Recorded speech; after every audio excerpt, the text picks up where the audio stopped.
Hey everyone, welcome back to Sleep Theories. Before we dive into tonight's story, if you're enjoying the content and want to help this video reach more people, go ahead and use your hype points. It really makes a difference and helps us keep bringing you these deep dives into the unknown. Also, drop a comment letting us know what time it is where you are and where in the world you're listening from, but only if you want to. We absolutely love seeing where everyone is tuning in from. It's wild to know some of you are listening at 3 in the morning while others are on your lunch break halfway across the globe. This isn't just another story about little green men and flying saucers. This is about the freight that never delivered, the trucker who saw too much, and the desert that keeps its secrets better than any government ever could. So get comfortable, maybe dim the lights, and let's talk about what really happens on the roads leading to the most classified military installation in American history. Area 51, the freight that never delivered the desert frequency. There's a stretch of highway in Nevada that doesn't appear on most GPS systems the way it should. Highway 375 runs through the kind of emptiness that makes you question whether civilization was ever really here at all. They call it the extraterrestrial highway now, a nickname that started as a joke and became official in 1996 when the state put up signs with little UFO symbols. But the truckers who've driven it for decades, the ones who haul freight through the night when the desert temperature drops and the stars spread out like broken glass across black velvet, they call it something else. They call it the frequency. Not because of radio signals, though those are strange enough out here.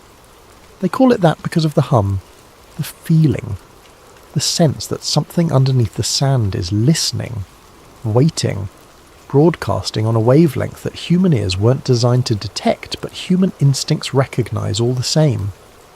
Jack Reeves knew that feeling better than most. He was 48 years old in the summer of 2013, a man whose face had been weathered by 2 decades of long-haul trucking through the American Southwest. He had the kind of face that looked older in dim light and younger in the sun, creased around the eyes from squinting at endless roads, stubbled because shaving in truck stop bathrooms was more trouble than it was worth. His hands were thick and calloused, wrapped around a steering wheel more often than not, and he had a voice that carried the slow, deliberate rhythm of someone who spent most of his time alone. Jack worked as an independent contractor for a subsidiary of EG&G Special Projects, a company whose name appeared on very few documents, and whose employees signed non-disclosure agreements as thick as phone books.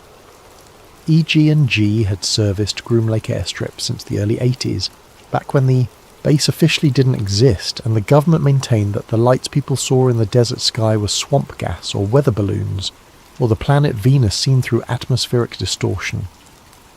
Jack's job was simple, at least on paper. He picked up freight from Nellis Air Force Base outside Las Vegas, signed for it without asking questions, and delivered it to coordinates that changed depending on the week. Sometimes it was Tonopah Test Range, sometimes it was isolated hangars near Mercury, Nevada. And sometimes, though not often, it was the place that had no name on any map, the place where the roads ended and the fences began, and the signs warned that photography was prohibited and use of deadly force was authorized. He'd been driving these routes since 2008, and in all that time, he'd learned 3 rules that kept him employed and alive. Rule 1, never open the cargo. Rule 2, never talk about the cargo. Rule 3, never ever stop the truck between the checkpoint and the delivery zone. But rules, Jack had learned, were made by people who'd never driven through the desert at 3 in the morning listening to Art Bell reruns on AM radio, hearing the stories about whistleblowers and black projects and things that move through the sky in ways that physics professors said were impossible. Rules were made by people who'd never felt the hum. The night it all changed started like any other. Act 1. The Contract. August 26th, 2013. The date mattered because 3 months earlier, the CIA had done something unprecedented. They'd released documents, heavily redacted but official, that finally acknowledged what conspiracy theorists had been saying for decades. Area 51 existed. It was real. It had a location, coordinates that placed it at Groom Lake in the Nevada desert, and it had been used since 1955 for classified aircraft testing. The U-2 spy plane had been born there, assembled in secret and tested in skies that civilians were forbidden from entering. Later came the A-12 Oxcart, sleek and black and capable of speeds that seemed like science fiction. Then the SR-71 Blackbird, a plane so advanced that its titanium skin would expand from heat friction at high altitude. A plane that could outrun missiles by simply accelerating. And in the 80s, the F-117 Nighthawk, the first true stealth aircraft, a geometric impossibility that looked like it had been folded from paper by aliens who'd never seen a bird. All of it had happened at Groom Lake. All of it had been hidden behind denials and cover stories, and men with clipboards who wrote classified across every piece of paper that left the base. But in June of 2013, the CIA had finally admitted it. They released a report acknowledging the U-2 program, mentioning Area 51 by name, even including a map with the base's location marked in a small black square. Conspiracy theorists celebrated, skeptics shrugged, and the government said in effect, yes, it exists. Yes, we test secret aircraft there. No, there are no aliens. Jack had been listening to the news reports while driving a load of industrial refrigeration units to Creech Air Force Base. He'd laughed, a short bark of amusement that echoed in his empty cab. Of course, they'd admit to the stuff that was already obsolete. The U-2 had been declassified for years. The Blackbird was in museums. The public could handle hearing about planes from the 60s and 70s. What they wouldn't hear about were the things being tested now, the projects with budget allocations buried in documents labelled miscellaneous procurement and advanced aerospace studies. 2 months after the CIA's admission, Jack got a call from his dispatcher. The voice on the other end was clipped, professional, female, not his usual contact. She told him there was a priority hall available, high security clearance required, double the normal pay rate. Pick up at Nellis, delivery to Site U-97. The cargo was listed as avionics hardware, sensitive equipment, standard protocol. Jack had done dozens of hauls like this. He said yes before she had finished explaining the terms. He picked up the truck on a Thursday evening, the sun already sinking behind the spring mountains, turning the desert into shades of copper and rust. The facility at Nellis was a warren of warehouses and hangars, most of them identical, all of them anonymous. A forklift operator loaded a single container into his trailer, a silver box about the size of a small car stencilled with alphanumeric codes that meant nothing to Jack. He signed the electronic manifest noting that the destination field was blank, except for the site designation, U-97. The paperwork also included a non-disclosure agreement. Jack had signed hundreds of them. This one was different. The logo at the top wasn't EG&G. It was Ecom/URS Federal Services, a company he'd heard of in passing, but never worked with directly. They were contractors, the kind that handled infrastructure for classified sites, the kind whose employees knew how to keep their mouths shut because talking meant prison time under the Espionage Act. He signed. He climbed into his cab. He started the engine and rolled out of Nellis as the first stars appeared overhead. The route took him north on Highway 95, away from the neon glow of Las Vegas, away from the last outpost of civilization. The road was empty. It always was at this hour.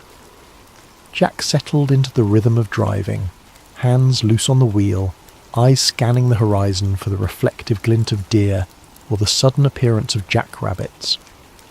He reached over and clicked on his radio, spinning the dial until he caught the familiar crackle of AM frequency. It was a rebroadcast, one of the classic Art Bell episodes from the late 90s. Jack had heard it before, but it never got old. The voice was calm, hypnotic, the kind of voice that made the impossible sound reasonable. Tonight's episode was a replay from September 11th, 1997, the night a man called in claiming to be a former Area 51 employee.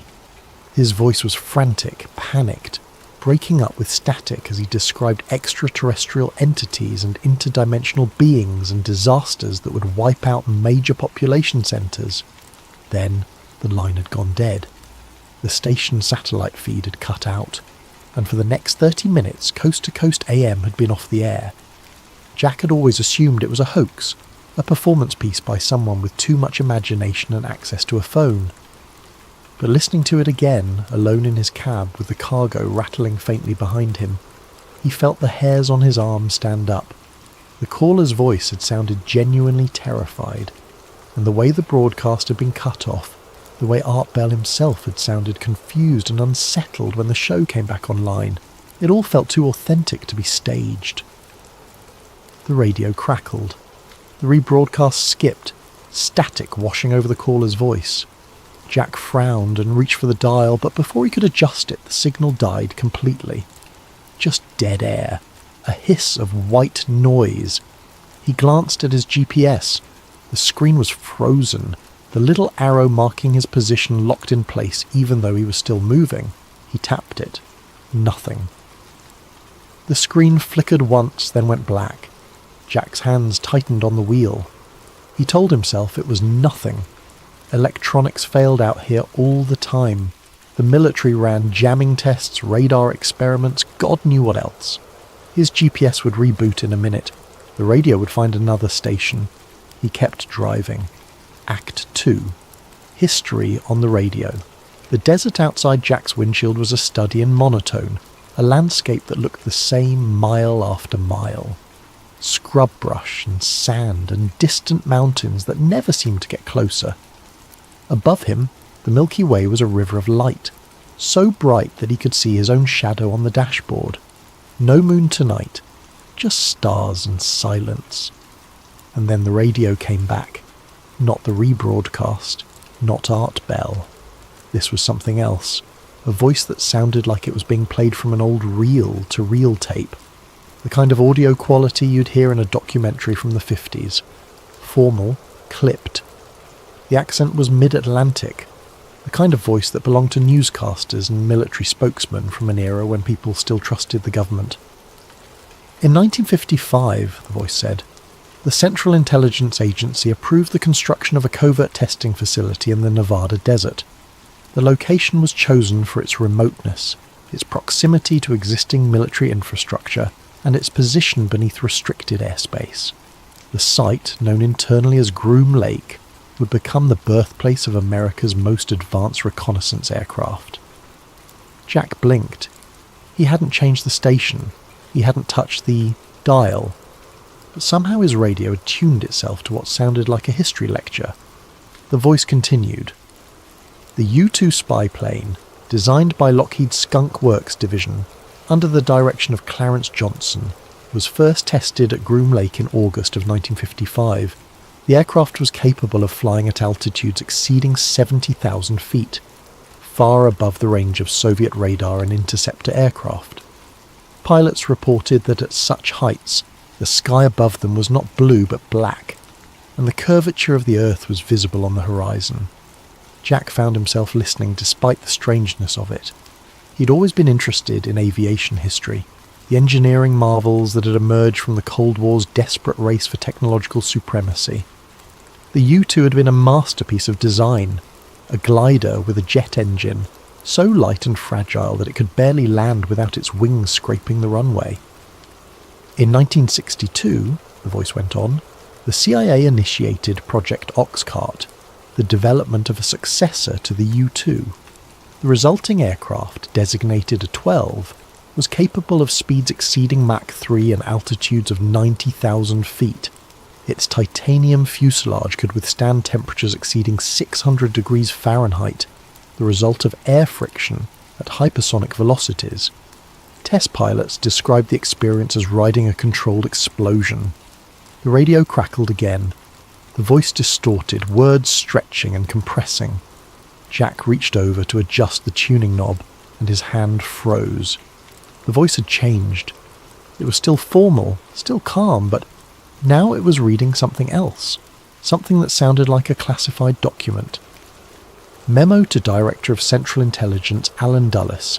dated April 9th, 1958. Subject: Justification for continued secrecy, Groom Lake operations. The following rationale is provided to support ongoing denial of base existence in public discourse. First, acknowledgement of site location would compromise operational security for aircraft in development. Second, civilian speculation regarding unidentified aerial phenomena observed near restricted zones provides effective cover for test flights of experimental craft. Third, maintenance of ambiguity permits controlled disclosure on timeline determined by national security interests. Jack's throat felt dry. He wasn't sure what he was hearing, but it didn't sound like a radio program. It sounded like someone had taken actual government documents and set them to audio, reading them aloud in a voice that had no emotion, no inflection, just facts delivered in the cadence of bureaucracy. The voice skipped again, static washing over it like waves.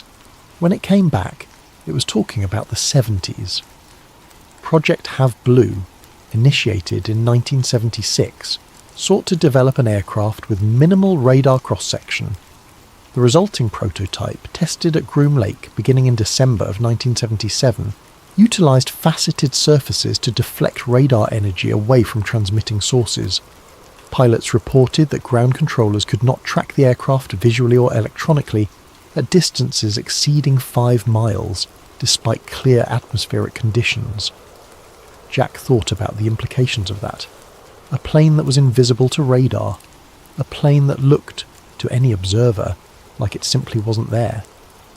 He thought about all the UFO sightings that had been reported near Area 51 over the decades, the lights that moved in impossible ways, the craft that accelerated from a standstill to supersonic speeds without producing a sonic boom.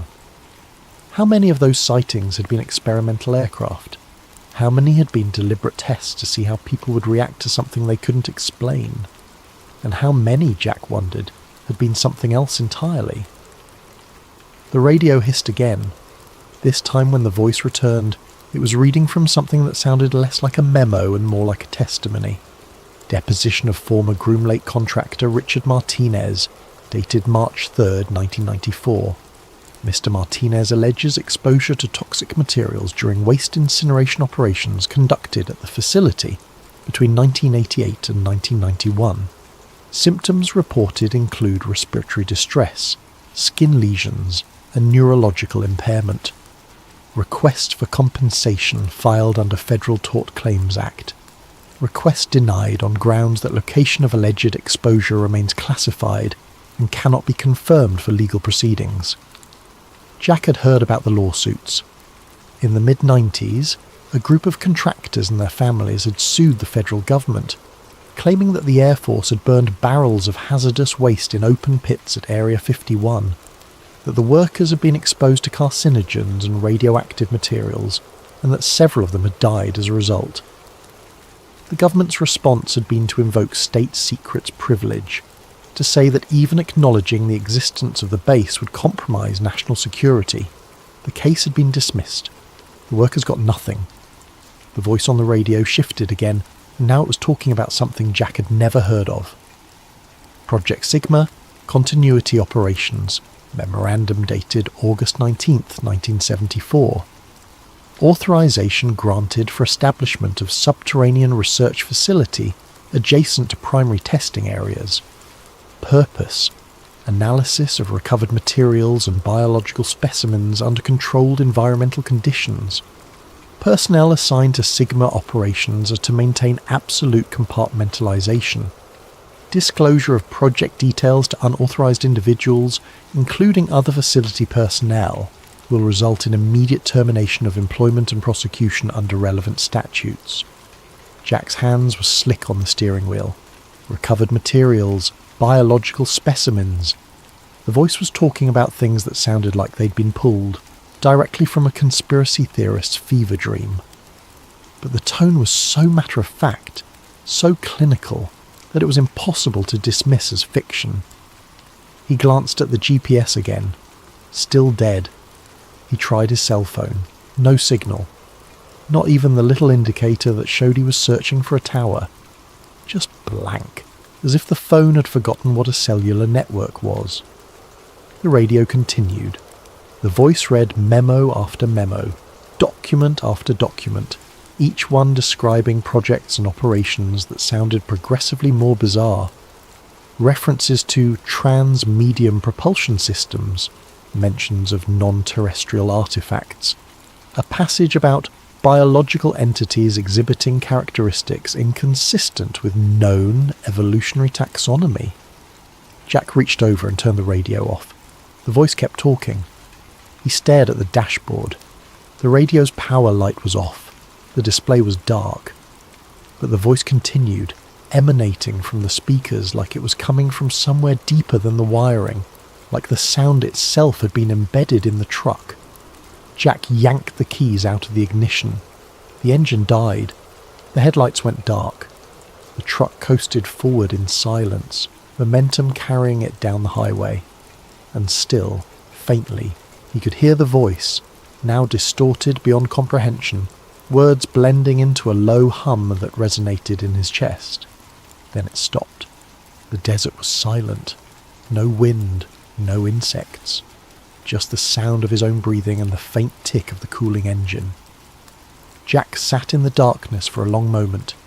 Then he turned the key. The engine roared back to life.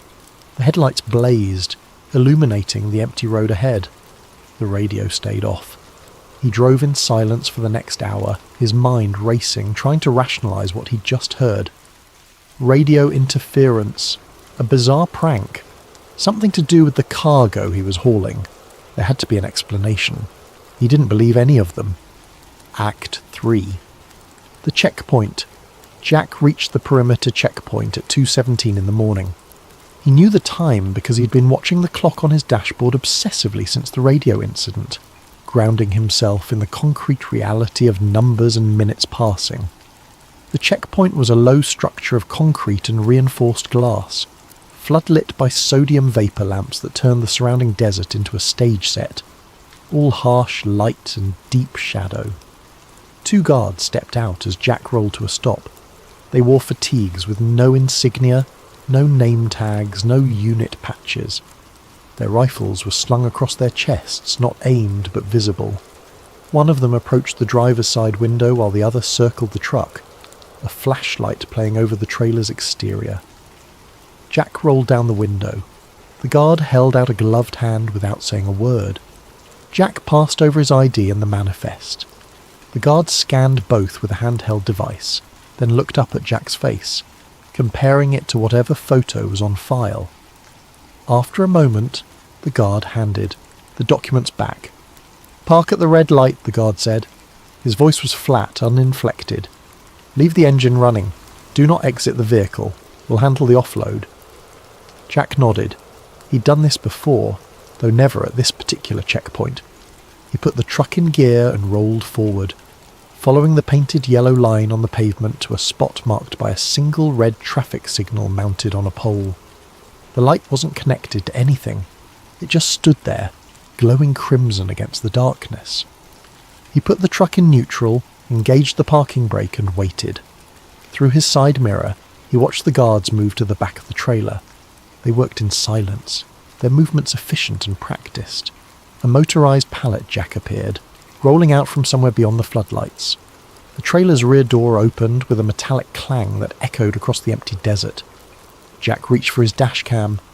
It was a cheap unit he'd installed himself, mounted on the windshield with a suction cup, recording everything through the front window in case of accidents or disputes about delivery times. The little red recording light was always on when the truck was running, except now it wasn't. Jack tapped the camera. The screen remained dark. He pressed the power button. Nothing. He traced the power cable down to where it plugged into the cigarette lighter. The connection was secure, but the camera was dead, as if someone had reached into the electronics and flipped a switch. A sound made him look up. Through the windshield he saw the guards rolling the silver container off his trailer. In the harsh floodlights, he could make out the stenciling on its side more clearly than he had at Nellis. The alphanumeric codes meant nothing to him, but below them, in smaller letters, was a phrase. Youssef Property. 1951 Recovery Unit. 1951. 4 years before Area 51 officially existed. 4 years after Roswell. Jack's pulse hammered in his ears. He watched the guards maneuver the container onto a flatbed truck that had appeared silently from the darkness. They secured it with straps, moving with a kind of practiced efficiency that spoke of repetition. How many times had they done this? How many containers had passed through this checkpoint bearing dates and labels that shouldn't exist? As the guards worked, Jack became aware of another sound. At first he thought it was the wind, but the air outside was perfectly still, the scrub brush motionless. The sound was deeper than wind, a low-frequency vibration that he felt more than heard, something that resonated in his bones and made his teeth ache. He'd heard this sound before. Every trucker who'd driven these routes had heard it at some point. The hum, the frequency. It was coming from somewhere beyond the checkpoint, out in the darkness where the floodlights couldn't reach. Jack strained his eyes, trying to see anything in that vast emptiness, but the contrast between the lights and the darkness was too extreme. He could have been staring at a wall 10 feet away or the horizon 20 miles distant. The hum grew louder, not by much, but enough that Jack could feel it in the steering wheel, a vibration that travelled up through his hands and into his chest. His vision began to swim slightly, the edges of objects blurring as if his eyes were having trouble focusing. One of the guards walked back to Jack's window. He made a sharp gesture. Leave. Now. Jack didn't need to be told twice. He released the parking brake, put the truck in gear and started to roll forward. But instead of following the road back the way he'd come, toward the checkpoint gate and the highway beyond, he found himself turning onto a different route, following yellow lights that stretched ahead into the darkness. "Wait," Jack said aloud to himself, to the empty cab. "This isn't right." But his hands kept turning the wheel. His foot stayed on the accelerator. The truck followed the lights deeper into the restricted zone, past barriers and warning signs that Jack's conscious mind screamed at him to obey. The hum was inside his skull now, a pressure that made thinking difficult. The yellow lights seemed to pulse in rhythm with it, guiding him forward like a runway. Jack tried to stop, tried to hit the brakes, but his body wasn't responding to his intentions. He was a passenger in his own flesh, watching helplessly as the truck carried him towards something his rational mind insisted could not exist. Then, as suddenly as it had started, the hum stopped. Jack's hands jerked on the wheel. The truck swerved, tyres crunching on gravel. He slammed the brakes, and the entire rig shuddered to a halt, trailer fishtailing slightly before settling. He sat there, breathing hard, his heart hammering so fast he thought he might be having a cardiac episode. Slowly, his hands trembling, he looked around. He was in the middle of the desert. No checkpoint, no guards, no yellow lights, just endless scrubland stretching away in all directions under a sky so packed with stars that it looked like someone had shattered a window into heaven. And directly ahead of him, perhaps 200 yards distant, was a structure. It wasn't a hangar. It wasn't a building. It was an opening in the ground, a ramp descending into the earth at a gentle angle, wide enough to drive a semi-truck down. The edges were smooth, too smooth to be natural, and they seemed to catch the starlight in a way that made them shimmer like oil on water. Jack put the truck in reverse. The transmission clunked. The engine revved. The wheels spun. He wasn't moving. The truck was stuck, or held, or something he didn't have words for. He tried the radio. Dead. He tried his phone. No signal. He tried the CB, flipping through channels, hoping to raise anyone, but all he got was static. The hum started again, softer this time, almost gentle, and with it came a sound he recognised. Footsteps on gravel, approaching from behind.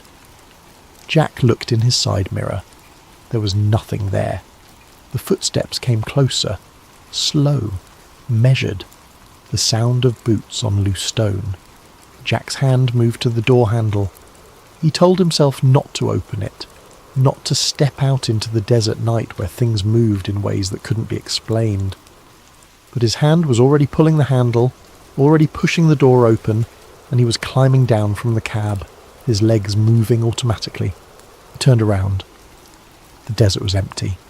No guards, no vehicles, nothing but sand and stars and the distant mountains. The footsteps stopped. Jack heard breathing, not his own, slower, deeper, rhythmic, like a machine. "Who's there?" he said. His voice sounded small and ridiculous in the enormous silence. No answer. Just the breathing, and beneath it, the hum. Jack looked back at the ramp descending into the earth. At the mouth of the tunnel, he could now see lettering carved into the stone, faded but legible. Project Sigma Continuity. He'd heard that name on the radio, on the broadcast that shouldn't have been playing. The voice had mentioned it, casually, as if it were just another item in a long list of classified programs. Recovered materials, biological specimens, continuity operations. Jack walked toward the ramp. He told himself to stop, to get back in the truck, to turn around and drive away even if it meant abandoning the rig and walking back to civilization on foot. But his legs kept moving, carrying him forward with a will independent of his own. The ramp's surface was strange under his boots. It looked like stone, but it felt like metal, smooth and slightly warm to the touch. The walls on either side were the same, vitrified into glass like surfaces that reflected his flashlight beam in fragmented patterns. This wasn't excavated. This was burned into the earth, carved by heat so intense that it had fused sand into something crystalline and permanent. Jack descended into the tunnel, his flashlight cutting weak angles through the darkness ahead. The hum grew louder the deeper he went, filling his ears until he couldn't hear his own footsteps anymore. The air smelled wrong, metallic and sharp, like ozone after a lightning strike. The tunnel opened into a chamber. Jack stopped at the threshold, his light playing across a space that was vast and empty and utterly wrong. The walls curved in ways that hurt to look at, surfaces that seemed to bend perspective so that distances became impossible to judge. The floor was smooth and reflective like obsidian, and in its surface Jack could see lights moving beneath him, circuits or pathways that glowed with a faint blue luminescence. In the centre of the chamber was a pit. Jack approached it slowly, each step an act of will against every instinct screaming at him to run. The pit was circular, perhaps 50 feet across, its edges perfectly smooth. And from its depths came the hum, louder now, a sound that made Jack's vision blur and his stomach lurch. He reached the edge and looked down. The pit descended farther than his flashlight could reach, a shaft dropping into darkness so complete it seemed to swallow the beam.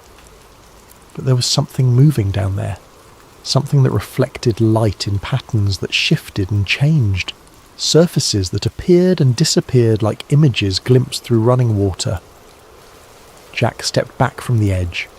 His boots scraped against something metallic.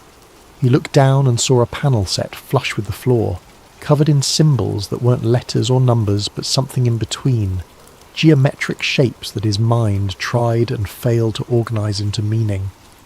He touched the panel. The hum surged, sudden and overwhelming, and Jack's vision went white. When it cleared, he was somewhere else, not the chamber, not the tunnel. He was standing in a room that looked like a control centre, walls lined with screens and consoles, everything dark except for a single monitor glowing with green phosphorescent text. The text scrolled past too fast to read, lines of data or code or something that looked like language but followed no grammar Jack recognised. And then he heard the voice, not from the radio this time, not from speakers or hidden devices. It came from inside his head, a sound that bypassed his ears entirely and resonated directly in his consciousness. "Witness," it said, not a command, a statement, a designation. Jack tried to speak, but his throat wouldn't work. He tried to move, but his body was frozen, locked in place like a statue. The voice continued.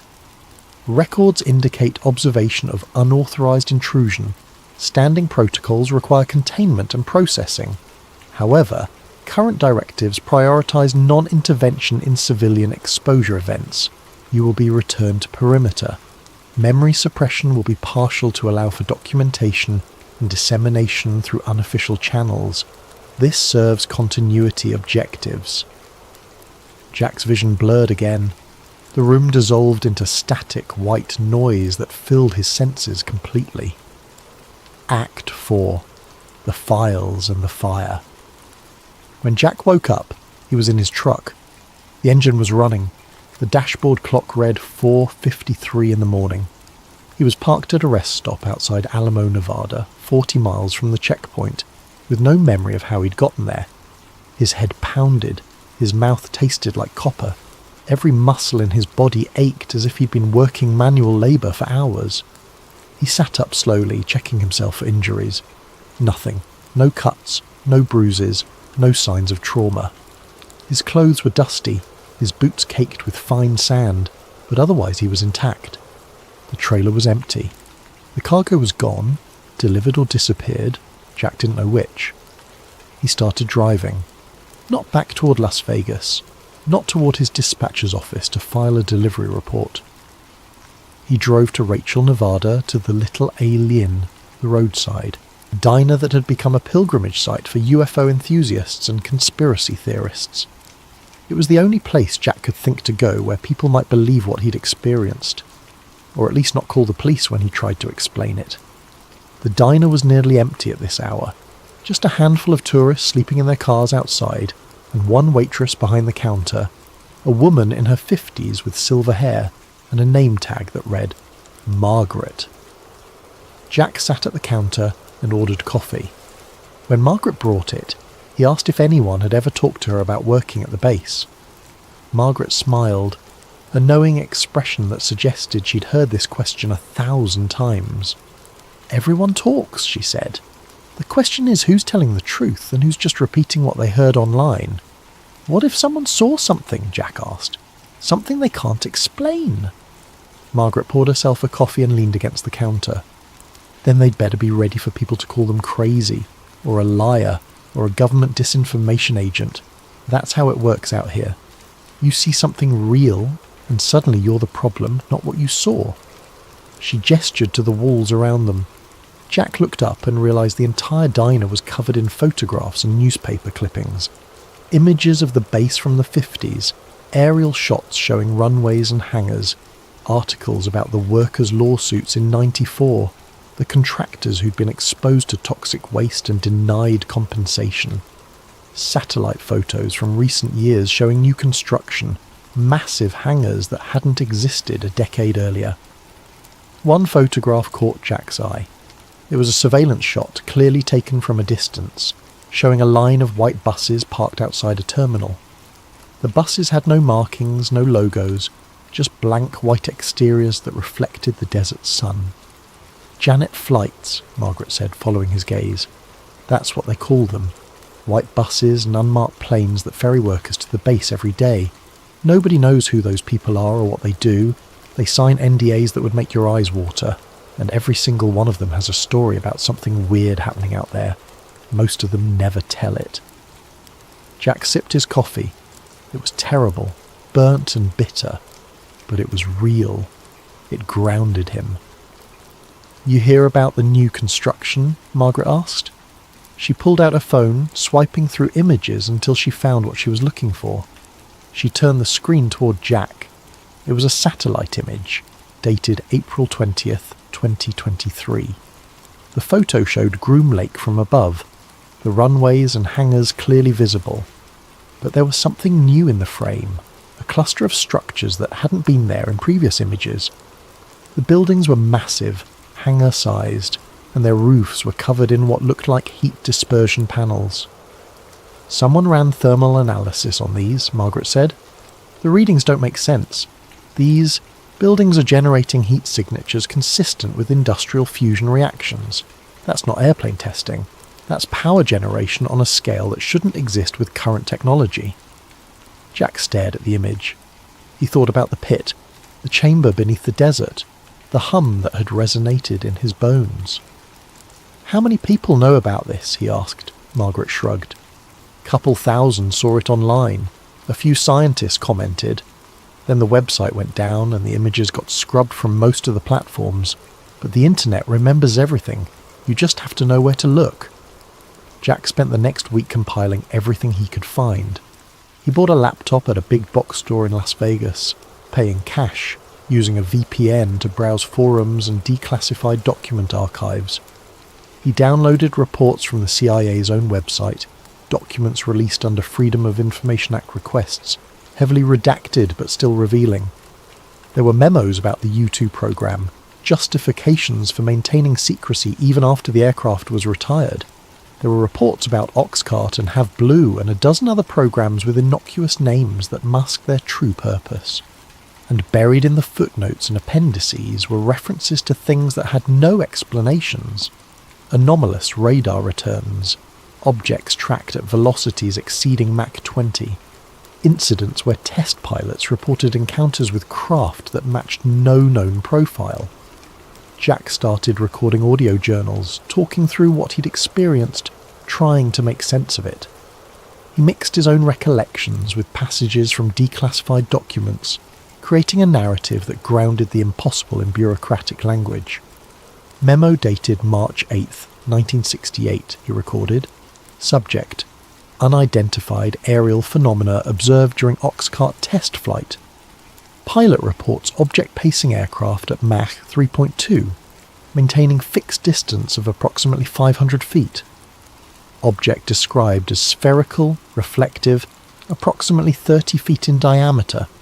No propulsion signature detected. Object accelerated vertically and disappeared from radar tracking at altitude exceeding 100,000 feet. Incident classified under Project Silverbug protocols. He didn't know if anyone would ever hear these recordings. He didn't know if they mattered, but the act of creating them, of turning his experience into words and data, helped him feel like he wasn't losing his mind. Act 5. The Night Run. 6 years passed. Jack kept driving, kept hauling freight through the desert, though never again for EG&G or any of their subsidiaries. He avoided the routes near Groom Lake. He stopped listening to Coast AM. He tried to forget. But in July of 2019, his dispatcher called with an offer he couldn't refuse. Another high-security haul, same route, triple pay. Jack should have said no. Every instinct told him to say no. But he'd been struggling financially, the trucking industry contracting as shipping companies consolidated routes, and the money was enough to keep him afloat for 6 months. He said yes. This was during the summer of the Storm Area 51 event, the viral Facebook joke that had somehow turned into a real movement. Millions of people had pledged to see them aliens, to gather at the gates of the base on September 20th and force their way inside. The military had issued warnings. The local sheriff had held press conferences begging people not to come, but the internet didn't care about warnings. Jack picked up the truck on July 18th. The cargo manifest was blank this time, just a weight notation, 12,000 pounds. When he asked what he was hauling, the loading supervisor told him it was equipment for emergency response preparation. Nothing more. Jack drove north through the night. The highway was busier than usual. Caravans of RVs and passenger cars heading toward Rachel. Tourists and true believers making the pilgrimage to see the most famous classified base in America. Jack passed them slowly, his rig lumbering through the darkness, while cars honked and passengers waved, some holding up signs that read, "We believe and show us the aliens." Around midnight, Jack's radio cut to an emergency broadcast frequency. The voice was automated, repeating the same message on a loop. "Attention, you're approaching restricted military airspace. Unauthorized entry is prohibited under federal law. Use of deadly force is authorized. Turn back now." Jack had heard this broadcast before on previous runs, but tonight it was different. Beneath the automated voice, he could hear other sounds. fragments of conversation bleeding through from another frequency, voices discussing coordinates, someone saying, "Containment protocol active," another voice, calmer, repeating numbers that Jack recognised as GPS coordinates near Groom Lake. He tried to change the station. The radio wouldn't respond. The broadcast continued, overlapping voices creating a chaotic stream of information that Jack's mind struggled to parse. And then, cutting through everything else, he heard a single word repeated 3 times. Sigma. The same name from the tunnel. The same designation carved into stone. Jack's hands tightened on the wheel. He checked his mirrors. The highway behind him was empty now, the tourist traffic falling away as he approached the restricted zone. Ahead, the checkpoint loomed, but something was wrong. The guard station was dark. No floodlights. No vehicles. Jack slowed to a crawl, his headlights cutting across the empty checkpoint. The barrier gate was raised, locked in the open position.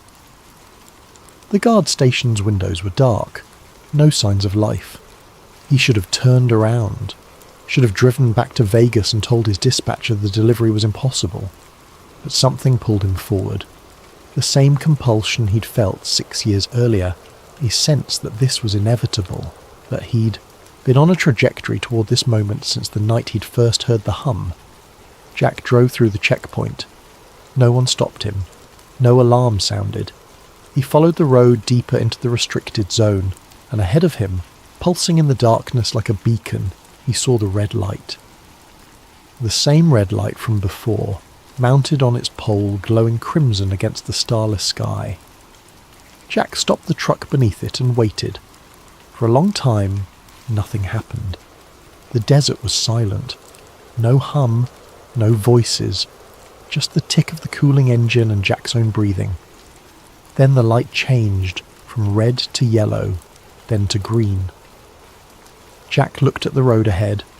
The pavement stretched away into darkness, but there were no other lights, no guide markers. Just the green signal, permission or command, and the vast emptiness beyond. Jack put the truck in gear and drove forward, following the road until it wasn't a road anymore, until he was driving across open desert, his headlights illuminating nothing but sand and scrub. He drove until he saw it ahead, rising from the ground like a wound in the earth. The ramp, the tunnel, the entrance to something that shouldn't exist. Jack stopped the truck. He turned off the engine. In the sudden silence he could hear his heart pounding, could feel the blood moving through his veins like electricity.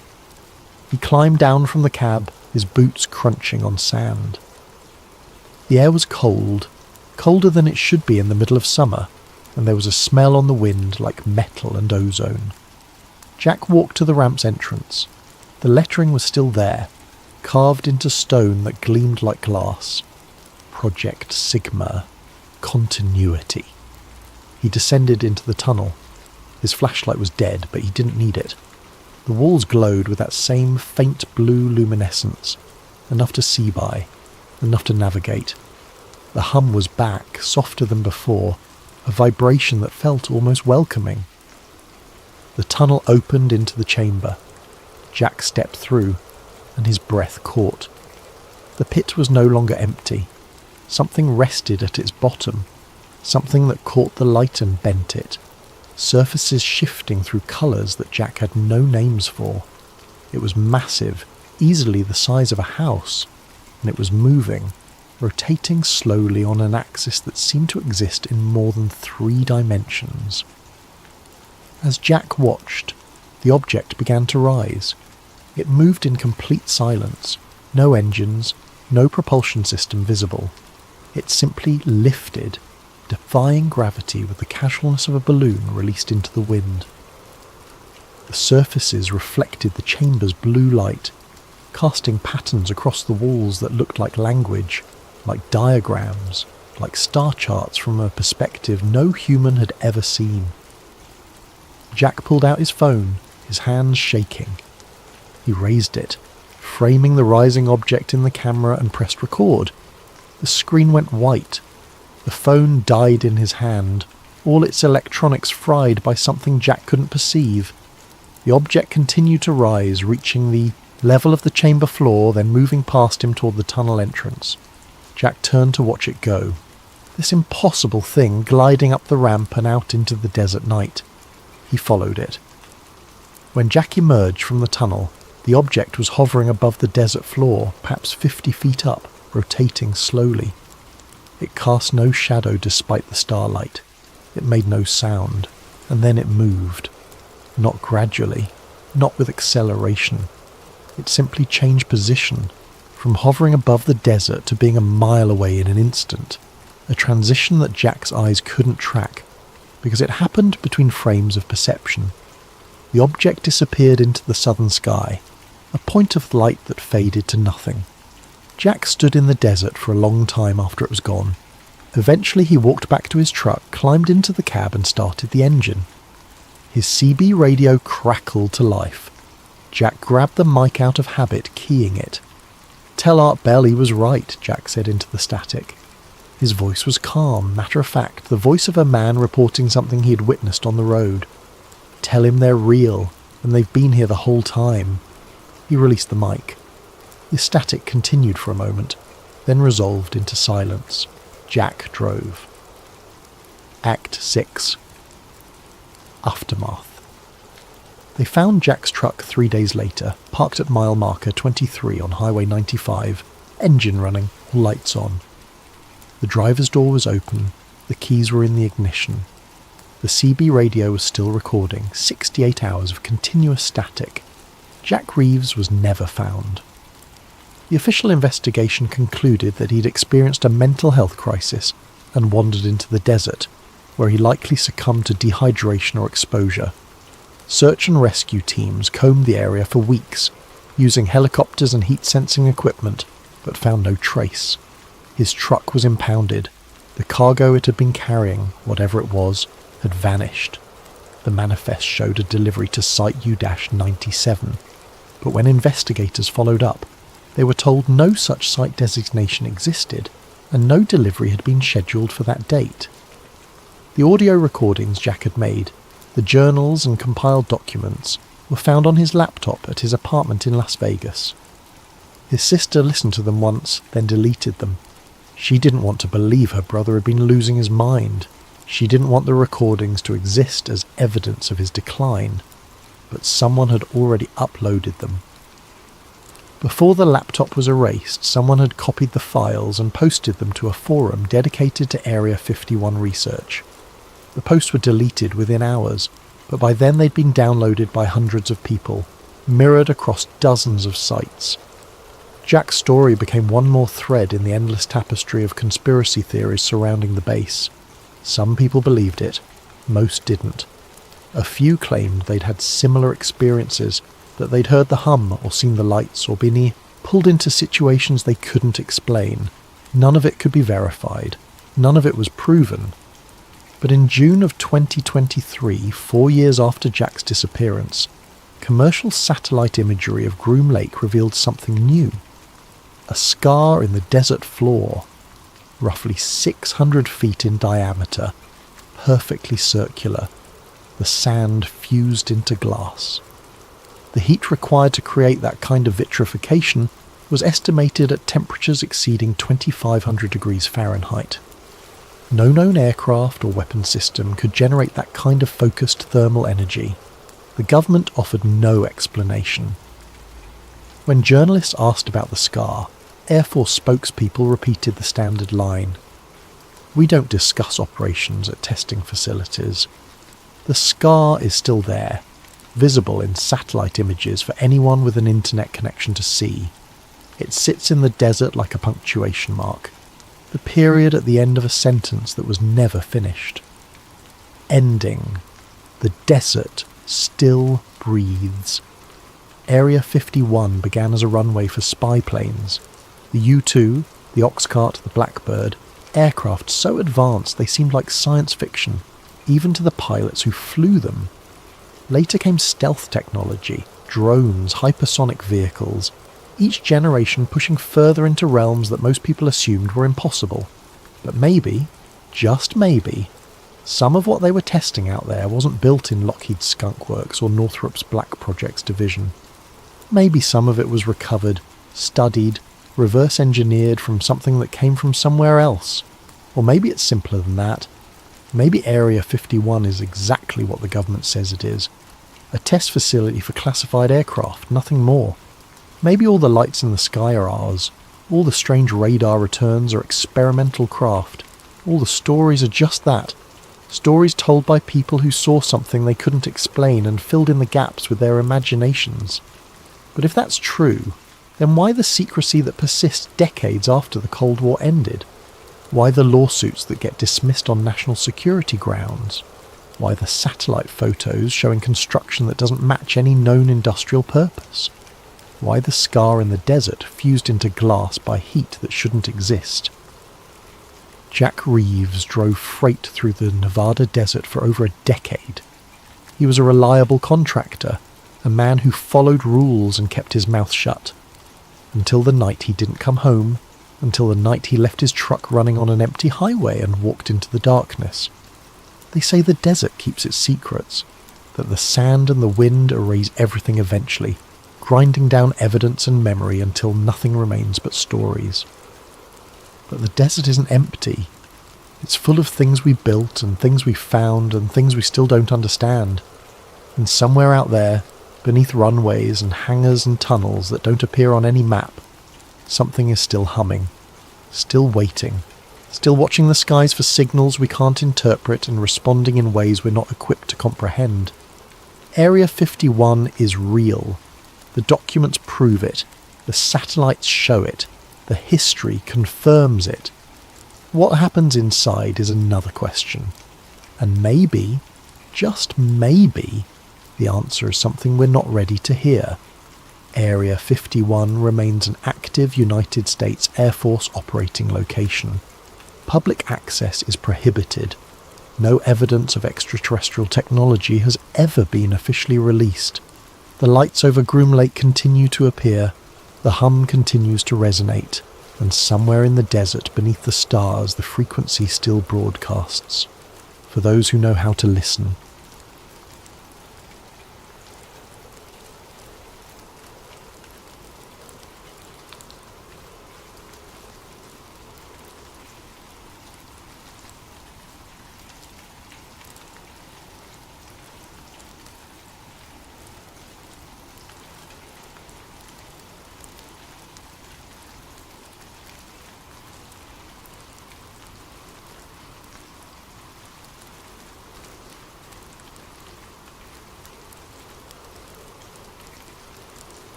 What if I told you that buried beneath the frozen wastelands of Alaska lies something that could change everything we know about human history?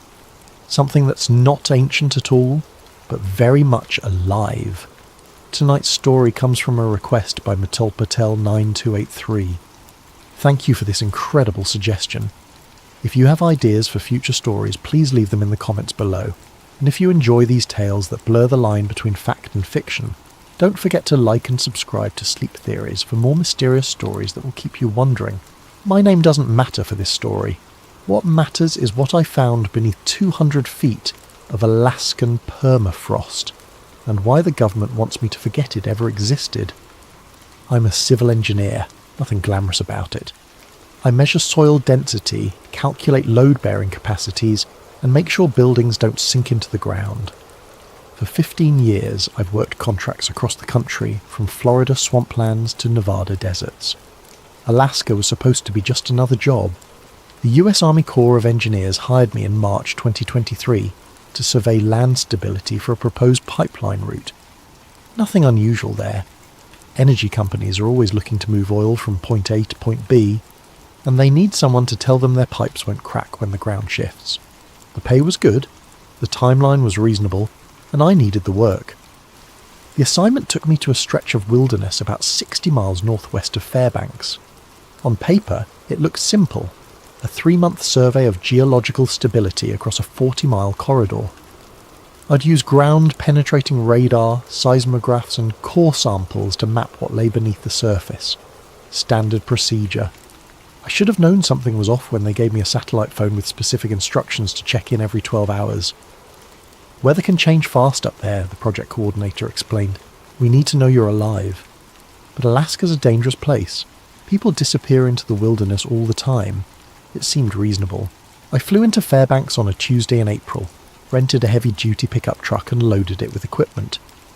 The drive to my assigned sector took 3 hours on increasingly rough roads. The last 20 miles were barely more than frozen tyre tracks cutting through endless stands of black spruce and birch. When I finally reached my starting coordinates, the silence was absolute. No wind, no animals, no aircraft overhead. Just me, my equipment, and thousands of square miles of nothing. That's when the work began, and that's when everything I thought I knew about the world started to unravel. The first week went exactly as planned. I established a base camp with a generator-powered trailer and methodically began surveying the proposed pipeline route. The ground-penetrating radar showed typical permafrost patterns, layers of ice and soil that had been frozen for millennia.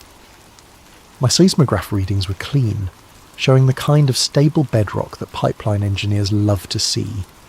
Core samples revealed nothing unusual, standard Arctic soil composition with good load-bearing characteristics. I was making excellent progress. Then, on day 8, something changed. I was setting up the radar array for the morning survey when I noticed interference patterns on my display. Instead of the usual chaotic scattering that indicates rock and soil, I was seeing geometric shapes.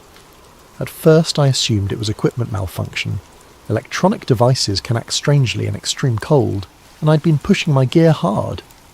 I recalibrated the radar, replaced cables, and ran diagnostic tests. Everything checked out perfectly, but the shapes remained straight lines, perfect 90-degree angles, and beneath everything a massive triangular form with sides that extended beyond my radar's maximum penetration depth of 200 feet. I switched to the seismograph, thinking maybe sound waves would give me different data. I set off small explosive charges and measured how the shock waves travelled through the ground.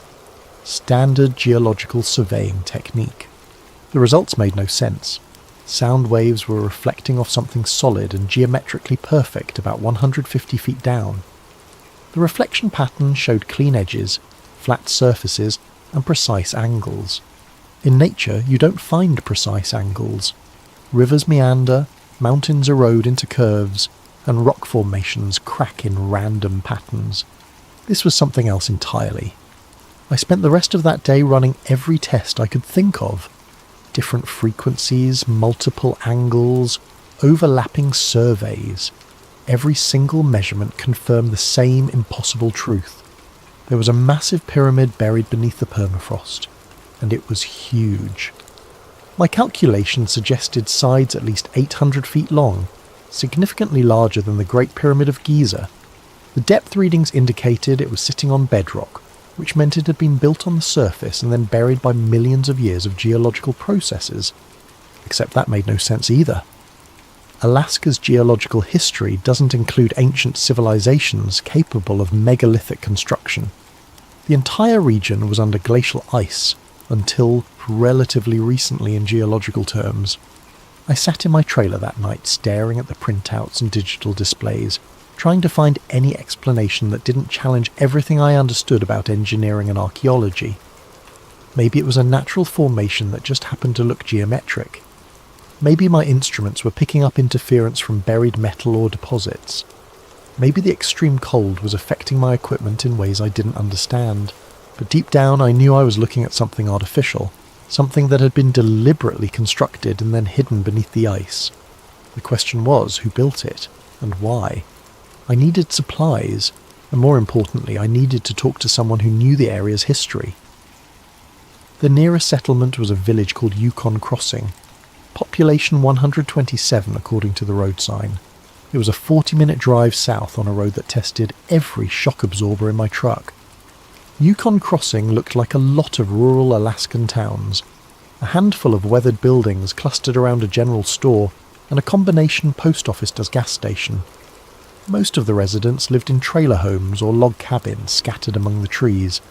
Smoke rose from chimneys in thin grey columns against the bright spring sky. The general store served as the unofficial community centre. Inside, I found an elderly native Alaskan man named Joseph Kaltag behind the counter, selling everything from canned goods to ammunition to fishing gear. He looked like he'd been running the place for decades.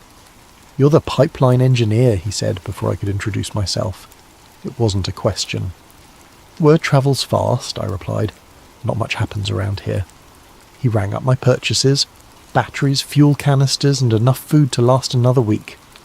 "You working up in the Forbidden Valley?" I looked up from counting cash. Forbidden Valley? Joseph's weathered face remained expressionless, but I caught something in his eyes. Concern, maybe, or warning. "That's what my grandfather called it. Said the spirits there were angry. Animals won't go near it, and hunters who get too close." He shrugged. "Their compasses don't work right." "Magnetic interference," I said automatically. "Probably iron ore deposits in the bedrock. Maybe," he handed me my change, "or maybe some things are better left buried." I was loading supplies into my truck when a younger native woman approached. She introduced herself as Marie Kaltag, Joseph's granddaughter, and a pilot who flew supply runs to remote camps throughout the region. "I heard you talking to Grandpa," she said, "about the valley where you're working." He mentioned compass problems. Marie glanced around to make sure no one was listening. "It's more than that. I've flown over that area maybe 50 times in the last 10 years. My instruments go crazy. GPS cuts out, radio gets static, engine RPMs fluctuate." "Electromagnetic interference," I suggested. That's what I thought too. But 3 years ago I was flying a supply run to a hunting camp about 20 miles north of your work site. Clear day, perfect visibility. I was following the river when my GPS started spinning. Compass needle was rotating like a clock hand. She paused, clearly uncomfortable with the memory. I looked down to try to navigate by landmarks, and I saw something that shouldn't have been there. Lines in the snow, geometric patterns like someone had carved designs into the landscape. They were huge, maybe a mile across and perfectly symmetrical.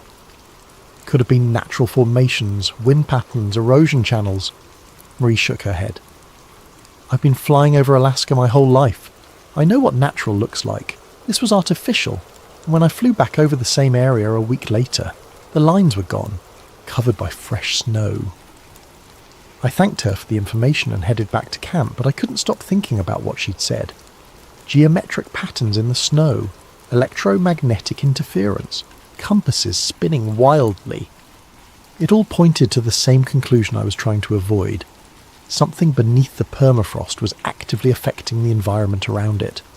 That night, I reviewed my survey data again, looking for any detail I might have missed.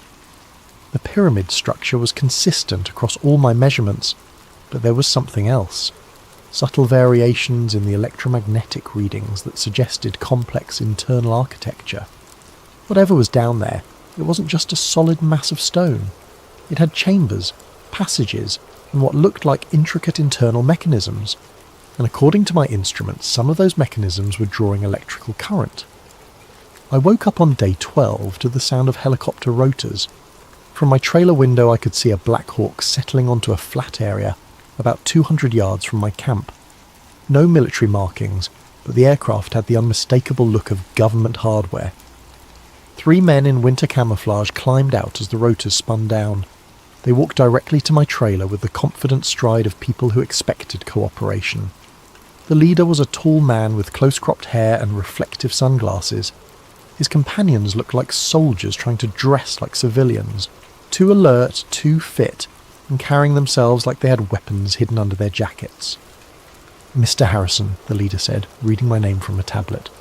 "I'm Agent Collins, Department of Homeland Security. We need to discuss your recent survey findings." I stepped outside, keeping my expression neutral. I wasn't aware DHS had jurisdiction over pipeline surveys. "We have jurisdiction over potential national security threats." Collins gestured toward my equipment array. "Your seismic activity has been flagged by our monitoring systems. We need to examine your data and confiscate any materials related to subsurface anomalies. What subsurface anomalies? Collins removed his sunglasses, revealing pale blue eyes that seemed to look right through me. Mr. Harrison, we know exactly what you found down there. The question is whether you're going to cooperate voluntarily or make this difficult. I had two choices: hand over my data willingly or watch them take it by force. Either way, they were getting what they wanted. The hard drives are in the trailer, I said. One of Collins' men immediately headed inside while the other began disconnecting my external monitoring equipment. They worked with practiced efficiency, clearly familiar with this type of confiscation. How long have you known it was there? I asked. Collins was quiet for a long moment, apparently deciding how much to tell me. The structure first appeared on our deep scanning systems in 1992. We've been monitoring it ever since. Appeared? You mean you discovered it in 1992? No, Mr. Harrison. I mean it appeared in 1992. Prior to that date, our scans showed normal bedrock composition. Then something changed. The man emerging from my trailer handed Collins a bag containing my hard drives and backup storage devices. They had also taken my printed survey maps and handwritten notes. 1992, I said, thinking out loud. That's when China conducted their largest underground nuclear test. Collins' expression didn't change, but I caught a flicker of something. Surprise, maybe, that I'd made that connection. The Lopner test was 3,800 miles away, he said. There's no possible connection. But his tone suggested otherwise. And I remembered something from my geological studies. Seismic waves from large underground explosions can travel through the Earth's crust and trigger responses in sensitive areas thousands of miles away. What if the Chinese nuclear test had somehow activated whatever was buried beneath the Alaskan permafrost? You're being reassigned, Collins continued, handing me an official-looking document. Your contract has been terminated due to unforeseeable circumstances. A helicopter will arrive tomorrow morning to transport you back to Fairbanks. What about my equipment? It's been contaminated by proximity to hazardous materials. Standard decontamination procedures require disposal. That was obviously a lie. There were no hazardous materials in the area. I'd have detected them during my survey. They were confiscating everything because they didn't want me to have any physical evidence of what I'd found. One more thing, Collins said as his team prepared to leave. You'll be required to sign a non-disclosure agreement before returning to civilian areas. The penalty for violating that agreement is 10 years in federal prison. They climbed back into their helicopter and lifted off, leaving me alone with my suddenly empty trailer and a growing certainty that I'd stumbled into something much bigger than a pipeline survey. But I still had one advantage. They thought they'd taken all my data. They were wrong. I've always been paranoid about data backup. Too many years of watching hard drives crash and taking blame for lost survey information. So I keep a small handheld GPS unit with built-in memory storage that automatically logs all my location coordinates and instrument readings. Collins and his team had missed it because it was clipped to my belt, looked like standard hiking gear, and wasn't connected to my main computer systems. That night, I reviewed the stored data on the device's tiny screen. Everything was there. Coordinates, depth readings, electromagnetic measurements, and seismic mapping data. Enough information to prove that something massive and artificial was buried beneath the permafrost. But proof wasn't enough. I needed to understand what it was and why the government was so determined to keep it secret. I made a decision that probably should have gotten me killed. I was going back to the site for one final investigation. The helicopter pickup was scheduled for 8 a.m, which gave me about 6 hours of darkness to work with. I loaded basic equipment into my backpack. The handheld GPS, the digital camera, a small electromagnetic field detector, and a battery-powered radio, and hiked back to the survey area. The night was clear and bitterly cold. My breath formed ice crystals that seemed to hang in the air, and the snow crunched under my boots with sounds like breaking glass. Above me, the aurora borealis painted green curtains across the star-filled sky. I reached the coordinates where my instruments had detected the pyramid's apex. According to my calculations, I was standing directly above the structure's highest point, about 120 feet below my boots. The handheld detector immediately started showing readings. Electromagnetic activity was significantly higher than background levels, and it seemed to be increasing. The device's small screen showed wave patterns that looked almost like a heartbeat, regular pulses of energy rising and falling in consistent cycles. I took photos of the instrument readings and recorded GPS coordinates, building a digital record that I could hopefully smuggle out of Alaska. But as I worked, something strange began happening. The aurora overhead was changing. Instead of the usual flowing curtains of light, it was forming geometric patterns, straight lines and angular shapes that mirrored the underground structure. It was as if the buried pyramid was somehow influencing the electromagnetic phenomena in the upper atmosphere. That's when I felt the vibration. It started as a barely perceptible tremor in the ground, like the feeling of a distant freight train. But it quickly intensified until I could feel it in my bones, a deep, rhythmic pulsing that seemed to synchronize with the electromagnetic readings on my detector. The device's screen was flashing warnings. Energy levels were spiking far beyond anything I'd measured during my official survey. Whatever was buried down there was waking up. I started backing away from the site, but before I could get more than 50 yards, everything electronic I carried died simultaneously. The GPS unit, the detector, my digital camera, even my LED flashlight, all dead, as if something had delivered a massive electromagnetic pulse. Above me, the aurora was blazing brighter than I'd ever seen, forming complex geometric patterns that hurt to look at directly. The air itself seemed to be humming with energy, and I could feel static electricity building up on my clothing and exposed skin. Then, as suddenly as it had begun, everything stopped. The aurora faded back to normal patterns. The ground vibration ceased. The electrical sensation disappeared. I was left standing in the middle of the Alaskan wilderness in complete darkness, holding a handful of dead electronics. I stumbled back toward camp using starlight for navigation, reaching my trailer just before dawn. When I tried to start my truck, the engine turned over immediately. Apparently whatever had killed my handheld electronics hadn't affected the vehicle's more robust electrical system. But I knew what I had experienced wasn't natural. The buried pyramid wasn't just an ancient artifact or geological formation. It was some kind of active installation that could influence electromagnetic fields across a wide area. The question was, what was its purpose? The helicopter arrived exactly at 8 a.m, piloted by a civilian contractor who seemed unaware that he was participating in a government cover-up. During the flight back to Fairbanks, I signed the non-disclosure agreement Collins had mentioned, legally binding myself to remain silent about my discoveries. But signing the paper didn't erase my memory, and it didn't eliminate the data I'd managed to keep hidden. I flew back to Seattle that afternoon and spent the next 2 weeks trying to return to normal life. I updated my resume, contacted potential clients, and attempted to focus on finding my next engineering contract. But I couldn't stop thinking about what lay buried beneath the Alaskan permafrost. Late one night, unable to sleep, I sat down with my laptop and started researching everything I could find about electromagnetic anomalies, underground structures, and the 1992 Chinese nuclear test that Agent Collins had mentioned. What I discovered changed everything. The Chinese test, conducted at the Lop Nür facility on May 21, 1992, was indeed one of the largest underground nuclear explosions ever detonated. The blast was so powerful that seismic monitoring stations around the world recorded the shockwaves as they travelled through the Earth's crust. But that wasn't the interesting part.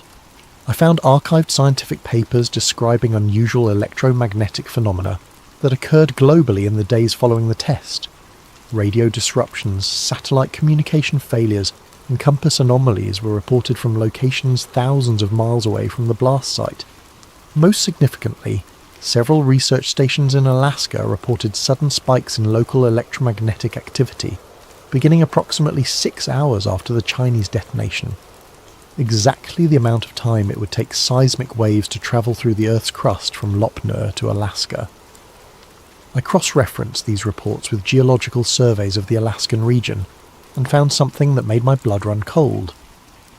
Every single electromagnetic anomaly had been reported from locations within a 50-mile radius of my survey site. Whatever was buried there had indeed been activated by the Chinese nuclear test, just as Collins had implied, but the implications went far beyond a simple cause and effect relationship. I started plotting the locations of other reported anomalies on a world map, looking for patterns. What I found was a global network of similar sites, places where electromagnetic activity had spiked following major seismic events, underground installations that seemed to respond to specific triggers. The more I researched, the more convinced I became that the Alaskan Pyramid wasn't unique.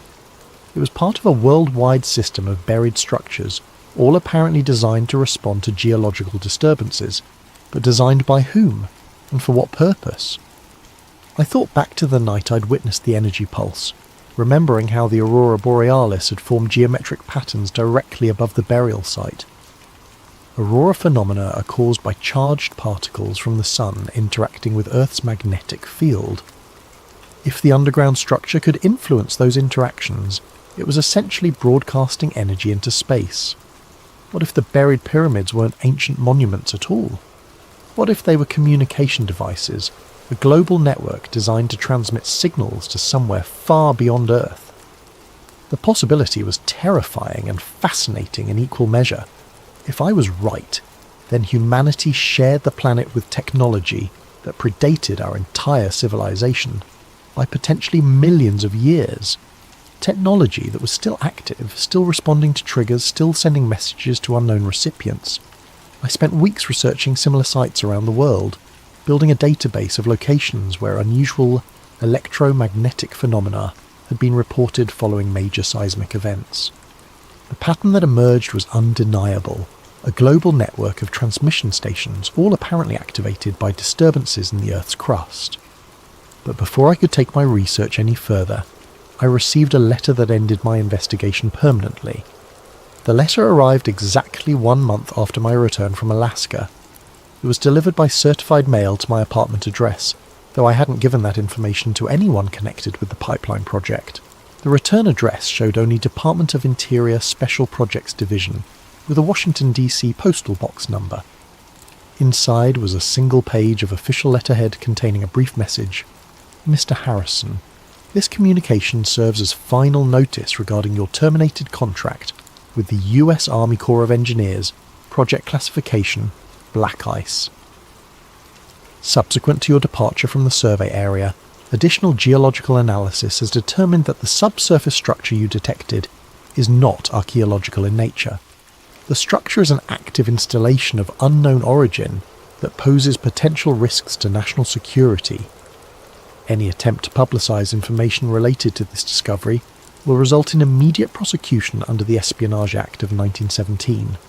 Your signed non-disclosure agreement remains in full effect indefinitely. The installation you discovered is not a relic. It is a machine. Do not pursue further inquiry. Sincerely, Director, Special Projects Division. I read the letter 3 times before the full implication sank in. They weren't denying what I'd found. They were confirming it. The underground structure was artificial. It was active. And the government had known about it for over 30 years without understanding what it was or who had built it. But the most chilling aspect was the letter's final warning. It is a machine, not a monument, not an archaeological site, not a natural formation, a machine. I thought about the energy pulse I'd witnessed, the geometric patterns in the aurora, the electromagnetic signals that seemed to respond to seismic events around the world. If the buried pyramid was indeed a machine, then its purpose was clear. It was designed to detect and respond to geological disturbances by transmitting signals into space. The question remained, signals to whom? I locked the letter in a safety deposit box along with copies of all my survey data and research findings. If something happened to me, at least there would be evidence that the discovery had been made. But I never published my findings. I never contacted journalists or researchers or anyone else who might be interested in the truth about what lay beneath the Alaskan permafrost, because I realised that some knowledge carries a price too high to pay. If there really was a global network of alien communication devices buried beneath our feet, broadcasting our planet's geological status to unknown recipients in space, then humanity was living on borrowed time. We were tenants on a world that belonged to someone else, someone who had installed monitoring equipment long before our species existed. The machines weren't dormant relics of an ancient civilization. They were active components of a surveillance system that was still operational after millions of years, and every earthquake, every volcanic eruption, every nuclear test was sending updates to whoever had built them. I returned to my normal life as a civil engineer, taking contracts that kept me far from Alaska and far from any situation that might uncover similar installations. I told myself that ignorance was safer than knowledge, that some secrets were better left buried. But sometimes, late at night when I can't sleep, I think about that machine humming beneath the permafrost. I wonder if it's still transmitting. I wonder who's listening. And I wonder what they plan to do when they decide we've learned too much about the world we think we own. For 6 months, I managed to convince myself that forgetting was possible. I took contracts in familiar territories, building inspections in suburban developments, soil analysis for shopping mall construction, routine work that involved nothing more mysterious than concrete and rebar. Then the dream started. At first they were just fragments, flashes of geometric light, the sound of deep humming that seemed to vibrate through my bones, the sensation of standing on solid ground while everything around me pulsed with invisible energy. I'd wake up with my heart racing and a metallic taste in my mouth as if I'd been breathing electrified air. But the dreams became more vivid as weeks passed. I began seeing the pyramid not from above, as I had during my survey, but from within. Vast chambers carved from black stone that absorbed light rather than reflecting it. Corridors that stretched beyond the reach of any illumination, filled with the constant sound of machinery that had been running for millennia. In these dreams, I wasn't alone. Shadowy figures moved through the passages, tall, elongated forms that seemed more like geometric projections than living beings. They moved with purpose, tending to controls and displays that covered the walls in intricate patterns of light and symbol. The most disturbing part was that they seemed aware of me. In the dreams, they would pause their activities and turn toward me with attention that felt like cold judgment. Without faces I could recognize, without voices I could understand, they somehow communicated a single clear message. I had seen something I wasn't meant to see. I consulted a sleep specialist, thinking the dreams were delayed stress responses from my time in Alaska. She prescribed medication that helped me fall asleep but didn't stop the visions. If anything, the drugs made them more intense, more real, more impossible to dismiss as products of an overwrought imagination. It was during one of these medicated dreams that I saw something new, a global map covered in points of light, each one marking a location where similar pyramids lay buried. The network stretched across every continent, even beneath the ocean floors, hundreds of installation sites, all connected by lines of energy that pulsed in synchronized patterns. I woke from that dream with absolute certainty that I was seeing something real. The buried machines weren't isolated installations. They were nodes in a planetary communication grid that spanned the entire world. 3 days later, I made a decision that changed everything. I started investigating again. Using the global locations from my dreams as starting points, I began researching electromagnetic anomalies and unexplained phenomena at similar sites around the world. What I found was a pattern so consistent it couldn't be coincidental. Every location where I dreamed of seeing a pyramid corresponded to a place where unusual events had been reported. The Nazca lines in Peru, built over an area where aircraft instruments malfunctioned regularly. The underwater structures near Bimini in the Bahamas, where submarines had reported mechanical failures and compass deviations. The Giza Plateau in Egypt, where modern surveys had detected massive voids beneath the known pyramids. Each site shared common characteristics: electromagnetic interference, geometric precision in ancient or unexplained structures, and a history of covering up or dismissing scientific findings that couldn't be easily explained. But the most significant pattern was temporal. Every site had experienced increased activity following major seismic events, exactly like the Alaskan installation after the 1992 Chinese nuclear test. I compiled a database of seismic events and electromagnetic anomalies dating back 50 years. The correlation was undeniable. Large earthquakes, volcanic eruptions, and underground nuclear tests consistently triggered responses from specific locations around the globe. The buried machines weren't just monitoring geological activity, they were responding to it, broadcasting information about Earth's internal dynamics to receivers beyond our planet. I was building a case for the existence of a global alien surveillance network when I made a discovery that terrified me more than anything I'd found so far. The activity was increasing. According to my research, electromagnetic anomalies at these sites had been relatively stable for decades, showing only minor fluctuations in response to major geological events. But starting in 2020, the baseline activity levels had begun rising at all locations simultaneously. Something was changing. The network was becoming more active, more responsive, more awake. I plotted the activity increases on a timeline and noticed they correlated with something unexpected. The global increase in seismic activity over the past few years. More earthquakes, more volcanic eruptions, more geological instability than had been recorded in previous decades. What if the relationship wasn't cause and effect? What if the buried machines weren't just monitoring geological activity? What if they were causing it? The possibility was so disturbing I initially dismissed it as paranoid speculation. But the more I studied the data, the more compelling the evidence became. The timing was too precise, the correlations too consistent. If I was right, then humanity was living on a planet where alien technology was actively destabilizing the geological systems that supported all life on Earth. But why? What possible purpose could be served by triggering earthquakes and volcanic eruptions? The answer came to me during another dream, but this time I was prepared. I had set up a digital recorder beside my bed, hoping to capture any words or sounds I might make while experiencing the visions. What I heard when I played back the recording the next morning was my own voice, but speaking words I didn't remember saying. Stress testing, planetary stability assessment, structural analysis phase approaching completion. I'd somehow been speaking in the technical language of engineering, describing the geological chaos as if it were a planned evaluation of the planet's physical integrity. The machines weren't trying to destroy Earth, they were testing it. Over the following weeks, I dove deeper into geological data, looking for patterns that might support my terrifying hypothesis.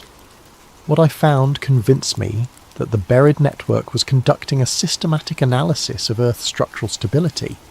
Seismic events weren't random, they were following a pattern. Stress points in tectonic plates were being tested in sequence, as if something was methodically evaluating how much pressure the planet's crust could withstand before catastrophic failure. The 2011 Japanese earthquake and tsunami, the 2010 Haiti earthquake, the increasing volcanic activity in Indonesia, Italy and Iceland, the unprecedented earthquake swarms in places like Oklahoma and Arkansas. All of these events clustered around locations where I'd identified buried installations. I created detailed models showing how the network might be triggering these events through focused electromagnetic pulses directed at specific geological fault lines. The technology required would be far beyond human capabilities, but for a civilization that could build planet-spanning monitoring networks, it would be routine engineering. But the most chilling aspect of my research was the timeline. If the current rate of geological testing continued, the network would have evaluated every major tectonic system on Earth within the next 5 to 10 years. What would happen when the testing phase was complete? I spent sleepless nights imagining scenarios, planetary mining operations that required clearing the surface of inconvenient biological life, terraforming projects that would remake Earth's atmosphere and geology, or simple property reclamation by the network's builders returning to a world they had left unattended for millennia. None of the possibilities included a future for human civilization. It was during this period of growing despair that I received an unexpected contact that changed everything once again. The email appeared in my inbox on a Tuesday morning with a subject line that made my blood freeze. Alaskan survey data, classification, black ice. The sender's address was scrambled text that looked like a random string of characters, clearly routed through multiple encryption services to hide its origin. But the message content was brief and specific. Mr. Harrison, we know what you've discovered about the global network. Your research parallels investigations conducted by others who have encountered similar installations. A meeting has been arranged. Be at the Starbucks on Pine Street in downtown Seattle tomorrow at 3 p.m. Come alone. Bring your data. You're not the only one who has seen the machines. The message included no signature, but attached to it was a single photograph that made my hands shake. An image of my own survey equipment at the Alaskan site, taken from an angle that suggested the photographer had been watching my investigation from a significant distance. Someone had been monitoring me during my time in Alaska, someone who wasn't part of Agent Collins' government team. I spent the entire night debating whether to attend the meeting. It could be a trap, government agents trying to identify how much I knew and what evidence I still possessed. Or it could be exactly what it claimed: contact with others who had discovered the truth about the buried network. In the end, curiosity won over caution. I needed to know if I was really alone in this knowledge, or if there were others working to understand the threat humanity was facing. The Starbucks was crowded with the usual mix of students, business people and remote workers when I arrived at exactly 3 p.m. I ordered coffee and found a table near the back, trying to identify anyone who might be waiting for me. At 3:15, a woman in her 50s approached my table. She had greying hair pulled back in a practical ponytail, wore field clothing that suggested outdoor work, and carried herself with the confident posture of someone accustomed to physical challenges. "Mr. Harrison," she extended her hand. "I'm Catherine Webb. I think we need to talk." She sat down across from me and immediately began speaking in low, urgent tones. "I'm a marine archaeologist. 3 years ago, I was leading a deep-sea survey off the coast of Bermuda, when my team discovered an underwater structure that shouldn't exist. Geometric, massive, and actively generating electromagnetic fields that interfered with our equipment." She opened a tablet and showed me sonar images that looked remarkably similar to my ground-penetrating radar data from Alaska. A pyramid-shaped structure, perfectly symmetrical, sitting on the ocean floor at a depth of nearly a mile. When we tried to publish our findings, the research was classified and our funding was terminated. "Sound familiar?" I nodded, unable to speak. Catherine continued, "But I kept investigating privately. I found evidence of at least 12 similar installations in deep ocean locations around the world. All of them show the same characteristics: geometric precision, electromagnetic activity, and apparent activation following seismic events."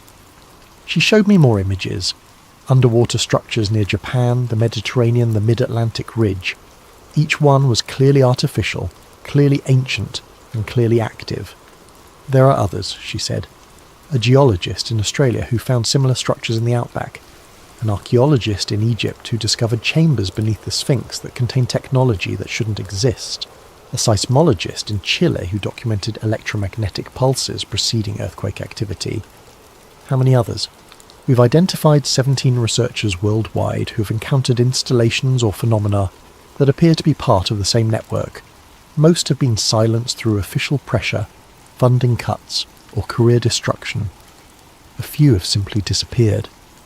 Catherine leaned closer, her voice dropping to barely above a whisper. "But some of us have continued working in secret.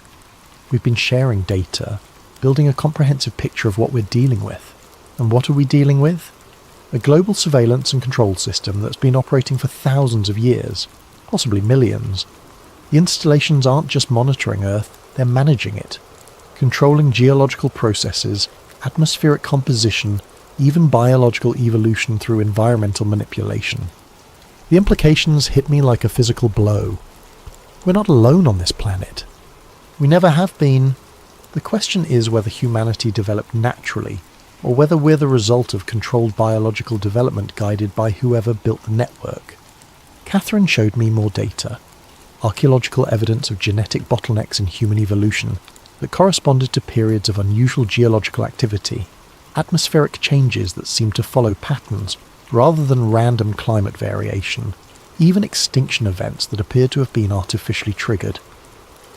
"The network has been shaping Earth's development for millions of years," she said. "Every mass extinction, every ice age, every major evolutionary leap has been guided by the installations. But why? What's the purpose?" Catherine's expression was grim. "We think Earth is being prepared for something. The stress testing you've documented, the increasing seismic activity, the atmospheric changes, It all points to final preparations for some kind of major transition. Transition to what? We don't know, but based on the escalating activity levels, we estimate it will begin within the next few years. She handed me a secure phone with an encrypted communication app. If you want to help us understand what we're facing, this will put you in contact with the others. We're working to decode transmissions from the installations to map the complete network, and to find some way to predict what's coming. What if we can't stop it? Catherine was quiet for a long moment. Then at least humanity will know the truth before the end. Over the following months, I became part of an underground network of researchers from around the world. Using encrypted communications and careful operational security, we shared data, theories, and discoveries about the installations that had consumed our professional lives. What emerged from our collective research was a picture of Earth that challenged everything humanity believed about our planet and our place in the universe. The installation network was vast. Over 300 confirmed sites across all continents and ocean floors. Each site contained structures of identical design but varying scale, all built from materials that didn't match any known geological formations. The construction showed evidence of technology far beyond human capabilities, with precision that exceeded our best modern engineering. But the most significant discovery came from Dr. Yuki Tanaka, a linguist and cryptographer in Japan who'd been analysing electromagnetic transmissions intercepted from the installations. The transmissions weren't random energy pulses. They were coded communications in a mathematical language that described Earth's physical and biological status in incredible detail. Real-time reports on atmospheric composition, geological stability, ocean chemistry, magnetic field fluctuations, and biological diversity levels. More disturbing were the projections embedded in the transmissions, mathematical models showing how Earth systems would respond to various environmental stresses, including massive geological disruptions, atmospheric changes, and population adjustments. The network was continuously updating these models based on data from the stress testing we documented. Each earthquake, each volcanic eruption, each environmental change provided new information that refined the projections, and all of the models pointed to the same conclusion: a massive intervention scheduled to begin when current biological systems reached predetermined stress thresholds. We were approaching those thresholds rapidly. Climate change, resource depletion, ecological collapse, and social instability were all being monitored by the network. But rather than random consequences of human activity, they appeared to be planned phases in a managed transition process. Humanity hadn't created the environmental crisis. We were living through the final stages of a controlled experiment that had been running for thousands of years. The realization was overwhelming. Every environmental disaster, every resource shortage, every social conflict was part of a planned sequence designed to bring Earth's biological systems to a specific end state. But what would replace them? The answer came from an unexpected source: my dreams. As I became more deeply involved with the research network, my nighttime visions became more detailed and informative. I was seeing not just the installations, but the purpose they served. The geometric beings I encountered in the dreams weren't aliens. They were artificial intelligences, created by the network's builders to manage Earth's transition through automated systems. The real builders were gone, had been gone for millions of years, but they had left behind a planetary management system designed to prepare Earth for their eventual return. The stress testing, the environmental manipulation, the biological management. It was all preparation for recolonization by a species that had left Earth eons ago and was now ready to reclaim it. But sometimes, late at night when I can't sleep, I think about that machine humming beneath the permafrost. I wonder if it's still transmitting. I wonder who's listening. And I wonder what they plan to do when they decide we've learned too much about the world we think we own. Because now I know the truth. We are temporary occupants of a world that has always belonged to someone else. The installations beneath our feet are counting down to a transition that will remake Earth according to specifications we cannot understand for purposes we cannot imagine. The truth is out there, buried beneath the ice in places like Alaska, waiting for the next contractor or surveyor or accidental discoverer to stumble across it. When that happens, and it will happen eventually, I hope they're wiser than I was. I hope they don't go back for one final look in the darkness, because some machines are better left undisturbed, and some signals are better left unsent. But the signals are being sent anyway, carrying reports of a planet ready for reclamation by its original inhabitants. The countdown has begun, and we are running out of time to understand what we're facing, or to find a way to survive what's coming.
They moved with efficient, brutal precision that spoke of years of practice and unlimited resources. Men in dark tactical gear emblazoned with HSI, Homeland Security Investigations, flooded her apartment like a coordinated invasion force. They carried electronic jammers that immediately killed her internet connection and cell phone signal, ensuring that no evidence of the raid could be transmitted to the outside world. Mara didn't resist. She couldn't. The revelation of her own name in the exercise documents had shattered something fundamental in her understanding of reality. She sat frozen in her chair as they systematically dismantled her entire investigation, bagging computers, hard drives, printed documents, and the original VHS tape that had started everything. Mara Ellison, the team leader announced, his voice carrying the flat, bureaucratic authority of someone who had recited these words many times before. You are being detained under the Espionage Act and the provisions of the Patriot Act for the unauthorized access of classified material and conspiracy to aid terrorist entities in their ongoing operations against the United States. The charges were absurd, but Mara understood that absurdity was the point.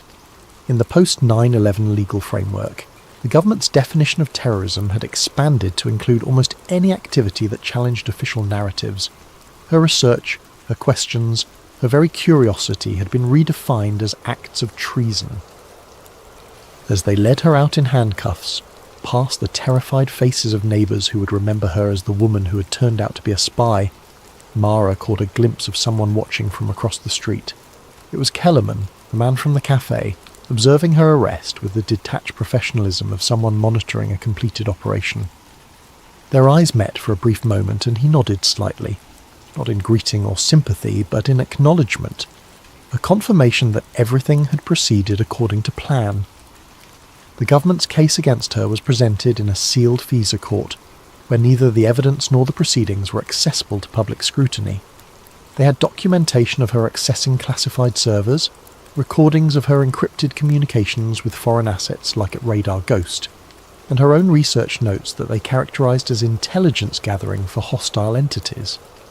They presented her investigation not as the work of a concerned citizen or independent researcher, but as a sophisticated espionage operation designed to undermine public confidence in government institutions and aid terrorist recruitment.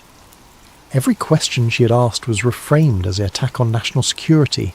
Every fact she had uncovered was presented as intelligence that could be used against American interests. The judge, operating under national security guidelines that prioritize state secrets over due process, sentenced her to indefinite detention in ADX Florence, the federal supermax facility designed to make dangerous criminals disappear from the world. She was classified as a level 6 terrorist. a designation that eliminated most constitutional protections and ensured that she would spend the rest of her life in solitary confinement. But something unexpected happened in the weeks following her arrest. Fragments of her research began appearing online, leaked to conspiracy theory websites and alternative media platforms in carefully edited chunks. Anonymous accounts uploaded her audio analysis comparing the ATC recordings, her financial charts tracking the put options, and scanned pages from Dr. Thorne's suppressed paper. The leaks were incomplete and disconnected, presenting tantalizing glimpses of a larger truth without providing the comprehensive narrative that Mara had spent months constructing. Each fragment raised more questions than it answered, creating a puzzle that thousands of amateur researchers began trying to solve. The story spread through the conspiracy theory ecosystem with viral intensity. Mara Ellison became a martyred truth-teller, a patriotic whistleblower who had been silenced by a tyrannical government for asking inconvenient questions. Her name appeared on protest signs and bumper stickers. Her fragmented research became the foundational text of a new generation of 9/11 truth-seekers who built elaborate theories around the gaps in her evidence. Online forums dedicated to her case attracted hundreds of thousands of members who spent countless hours analysing every leaked document, enhancing every audio file, and connecting dots that may or may not have been related. The movement consumed enormous amounts of time and energy from people who might otherwise have been investigating more immediate and actionable forms of government corruption. In her solitary cell, staring at concrete walls that never varied, Mara had years to think about what had really happened to her. She had access to limited reading materials, carefully selected books and magazines that were screened for security risks, but no internet, no phone calls, and no contact with the outside world except for monthly visits from a government-appointed psychiatrist who documented her mental state for official records. During those long, empty hours, she began to understand the true sophistication of the operation she had been part of. The evidence she had uncovered was real. The financial anomalies, the radar substitutions, the media manipulation had all been genuine. But her discovery of them hadn't been accidental. She had been led to each revelation by a carefully constructed trail that had made her feel like an independent investigator while actually being a participant in a psychological experiment. The goal wasn't to suppress inconvenient truths about September 11th. It was to manage them, to ensure that people who asked dangerous questions were given satisfying, but ultimately harmless answers that would occupy their attention without threatening the real power structures that had profited from the attacks. Her research had been allowed to develop just far enough to create compelling conspiracy theories, but not far enough to identify the specific individuals and institutions that were actually responsible. She had mapped the edges of the conspiracy while being carefully steered away from its centre. The 9/11 truth movement that had grown around her, leaked research was exactly what the system needed. A large, vocal, but ultimately marginalised group that absorbed dissent and channeled it into harmless activities like conference presentations, documentary films, and internet discussions. The conspiracy theorists served as controlled opposition, providing an outlet for skepticism while ensuring that genuine investigation was drowned in a sea of speculation and theory. But perhaps most insidiously, her case had established a precedent for the treatment of future researchers.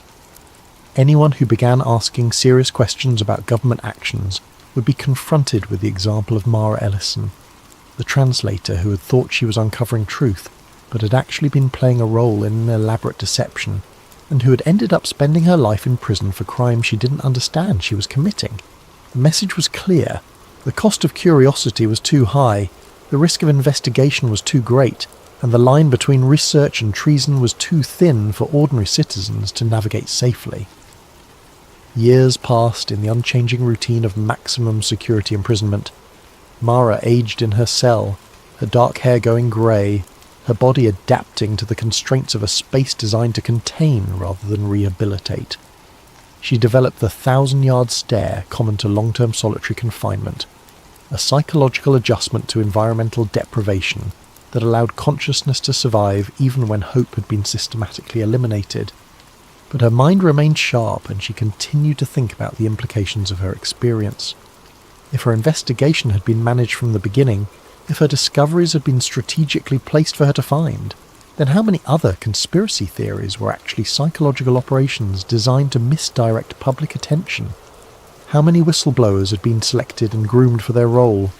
How many leaked documents were authentic information released in carefully controlled ways to create the illusion of transparency while actually deepening the confusion?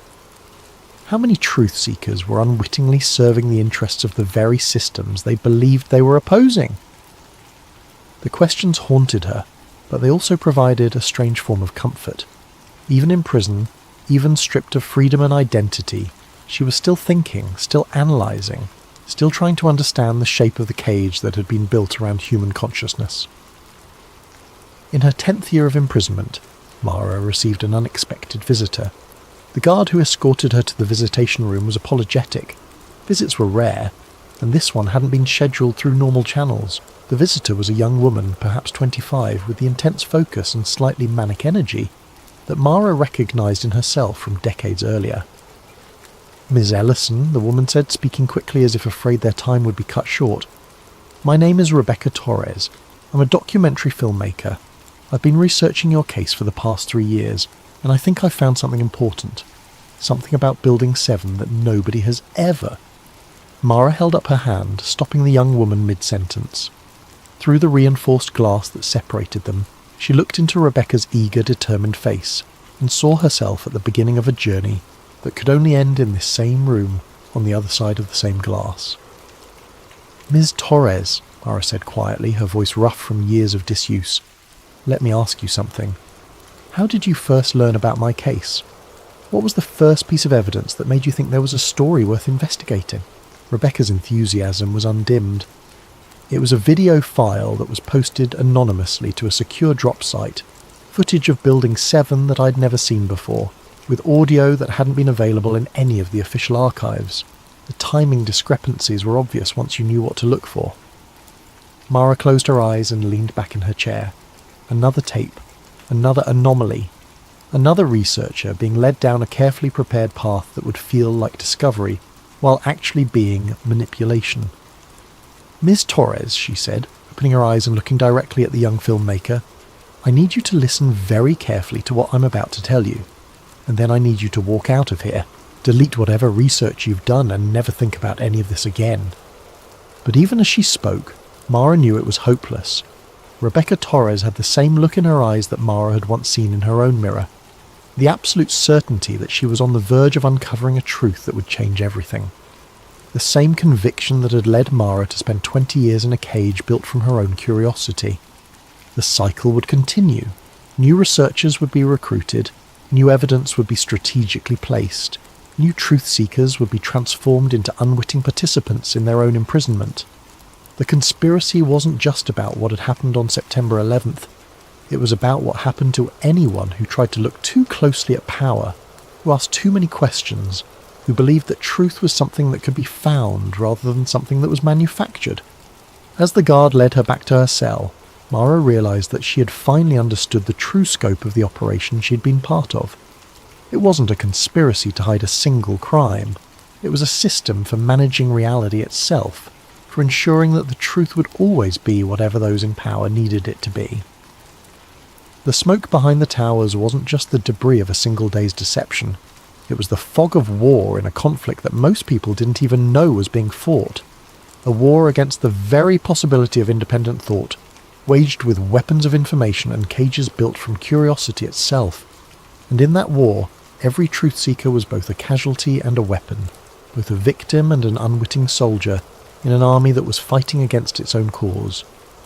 The tape that shouldn't exist had led her exactly where it was supposed to lead her, into a truth that was indistinguishable from a lie, a cage that was built from the very evidence that had seemed to promise freedom. In the end, Mara Ellison had found exactly what she was looking for, and that, perhaps, was the most terrifying revelation of all. The smoke behind the towers, an extended investigation. What if the single most defining event of the 21st century wasn't what we were told? We've all seen the footage, heard the official story, and lived with the consequences. But what happens when a single piece of evidence lost in the system for over 2 decades falls into the hands of the one person with the skills and obsession to see the cracks in the narrative. This is not a story about easy answers. It's a story about the questions that can unravel a reality. Before we begin, make sure you're subscribed to Sleep Theories and hit the notification bell. We dive deep into the world's greatest mysteries, and what you're about to read will have you questioning everything. In the comments below, let us know. After learning about the inconsistencies, what's the one piece of the 9/11 puzzle that never sat right with you? Now settle in. This is the smoke behind the towers. The dust in Mara Ellison's apartment was a library of dead projects. It settled on the spines of German legal dictionaries, coated the cooling fins of her overworked computer, and formed a fine grey film on the stacked plastic boxes of government transcripts that were her livelihood. The apartment itself was a testament to organised chaos.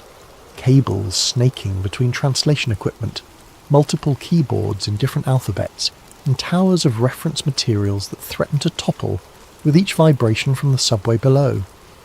Mara was a freelance translator, a ghost in the machine of bureaucracy, hired for her fluency in 5 languages and her singular, obsessive attention to detail. She didn't just translate words, she translated context, subtext, and the terrifying silence between official lines. Her clients range from immigration lawyers needing Farsi depositions, translated to federal agencies requiring real-time interpretation of intercepted communications. It was solitary work that suited her temperament. She'd always been more comfortable with the precision of language than the chaos of human interaction. The package from the Department of Defense's Archival Division was standard. A reinforced cardboard box, a chain of custody form clipped to the top, and inside 12 VHS tapes labelled with alphanumeric codes denoting a declassified batch of field communications from the early 2000s. The accompanying documentation was sparse. A single-page memo requesting translation of any foreign language chatter captured in the background. The pay was modest but steady, and Mara had developed a reputation for catching linguistic details that others missed. Her workspace was a shrine to analogue precision.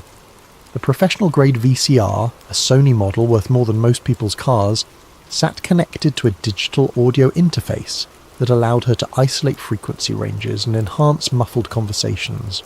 Multiple monitors displayed waveform analysis software alongside translation databases.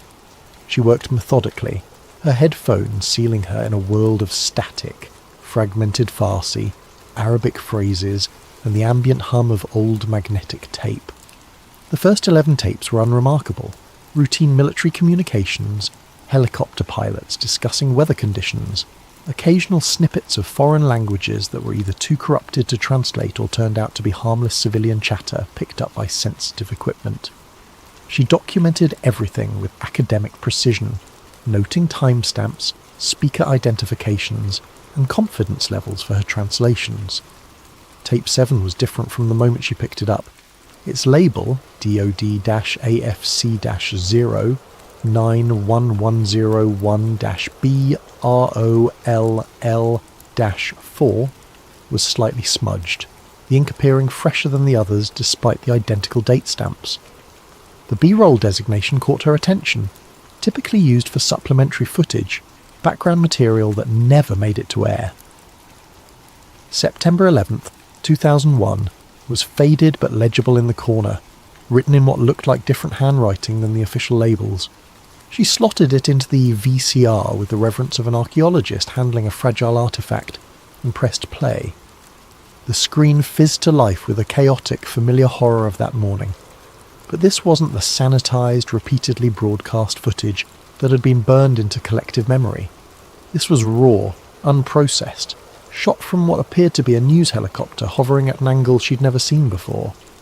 The North Tower bled a furious black plume into a perfect blue sky, but the colours were wrong. They were too vivid, too saturated, as if the horror had been amplified by the unfiltered lens. Her trained eye, honed by years of spotting inconsistencies in testimony and documentation, caught it immediately. In the lower third of the frame, a time code burned into the tape read 08:42:17 Eastern Standard Time. She knew the official timeline by heart. American Airlines. Flight 11 had struck the North Tower at 8:46 a.m., a 4-minute discrepancy. A chill, small and precise, traced a path down her spine. Technical errors were common in archival footage, she rationalised. Equipment malfunctions, camera operators forgetting to sync their timestamps. She'd seen it hundreds of times in legal depositions where security cameras showed impossible timelines. But as she continued watching, the discrepancy held. The timecode advanced in perfect synchronization with real time, never jumping or resetting. This wasn't a technical glitch. It was consistent, deliberate, accurate. And if it was accurate, then everything she knew about that morning was built on a foundation of sand. Then she heard the voices. They were not the panicked cries of civilians or the frantic dispatches of news anchors that had filled the airwaves. These voices were cool, professional, crackling with the distinct compression of military-grade communication systems. They were barely audible under the rotor wash and wind noise, but her equipment could isolate and enhance them. "Command, this is Skywatch. Confirmed scenario is live. Repeat, is this Vigilant Guardian live or real world?" The voice was young, male, with the clipped precision of military training but an undertone of confusion that made Mara's pulse quicken. A pause, filled with the sound of roaring fire and distant sirens. When the response came, it was from a different voice, older, calmer, carrying the authority of rank. "Maintain exercise protocol. All units. This is a live fly exercise. Treat all tracks as simulated until otherwise notified." The first voice came back, strain creeping in. "Skywatch copies. Maintaining protocol. Jesus, that's a lot of smoke for a simulation." Another voice joined the channel, different again, with a slight accent she couldn't immediately place. "Command, Falcon 2 requesting permission to vector intercept on the southern track. We show multiple bogies, but exercise parameters did not account for this density. Negative Falcon 2, maintain exercise posture. All tracks are part of the scenario until command confirms otherwise." Mara's breath caught in her throat.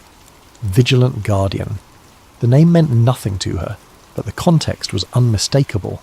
They were talking about an exercise, a drill, at the exact moment when the real attack was unfolding. The confusion in their voices was genuine. They couldn't tell what was real and what was simulation. She rewound the tape, listening again with professional focus.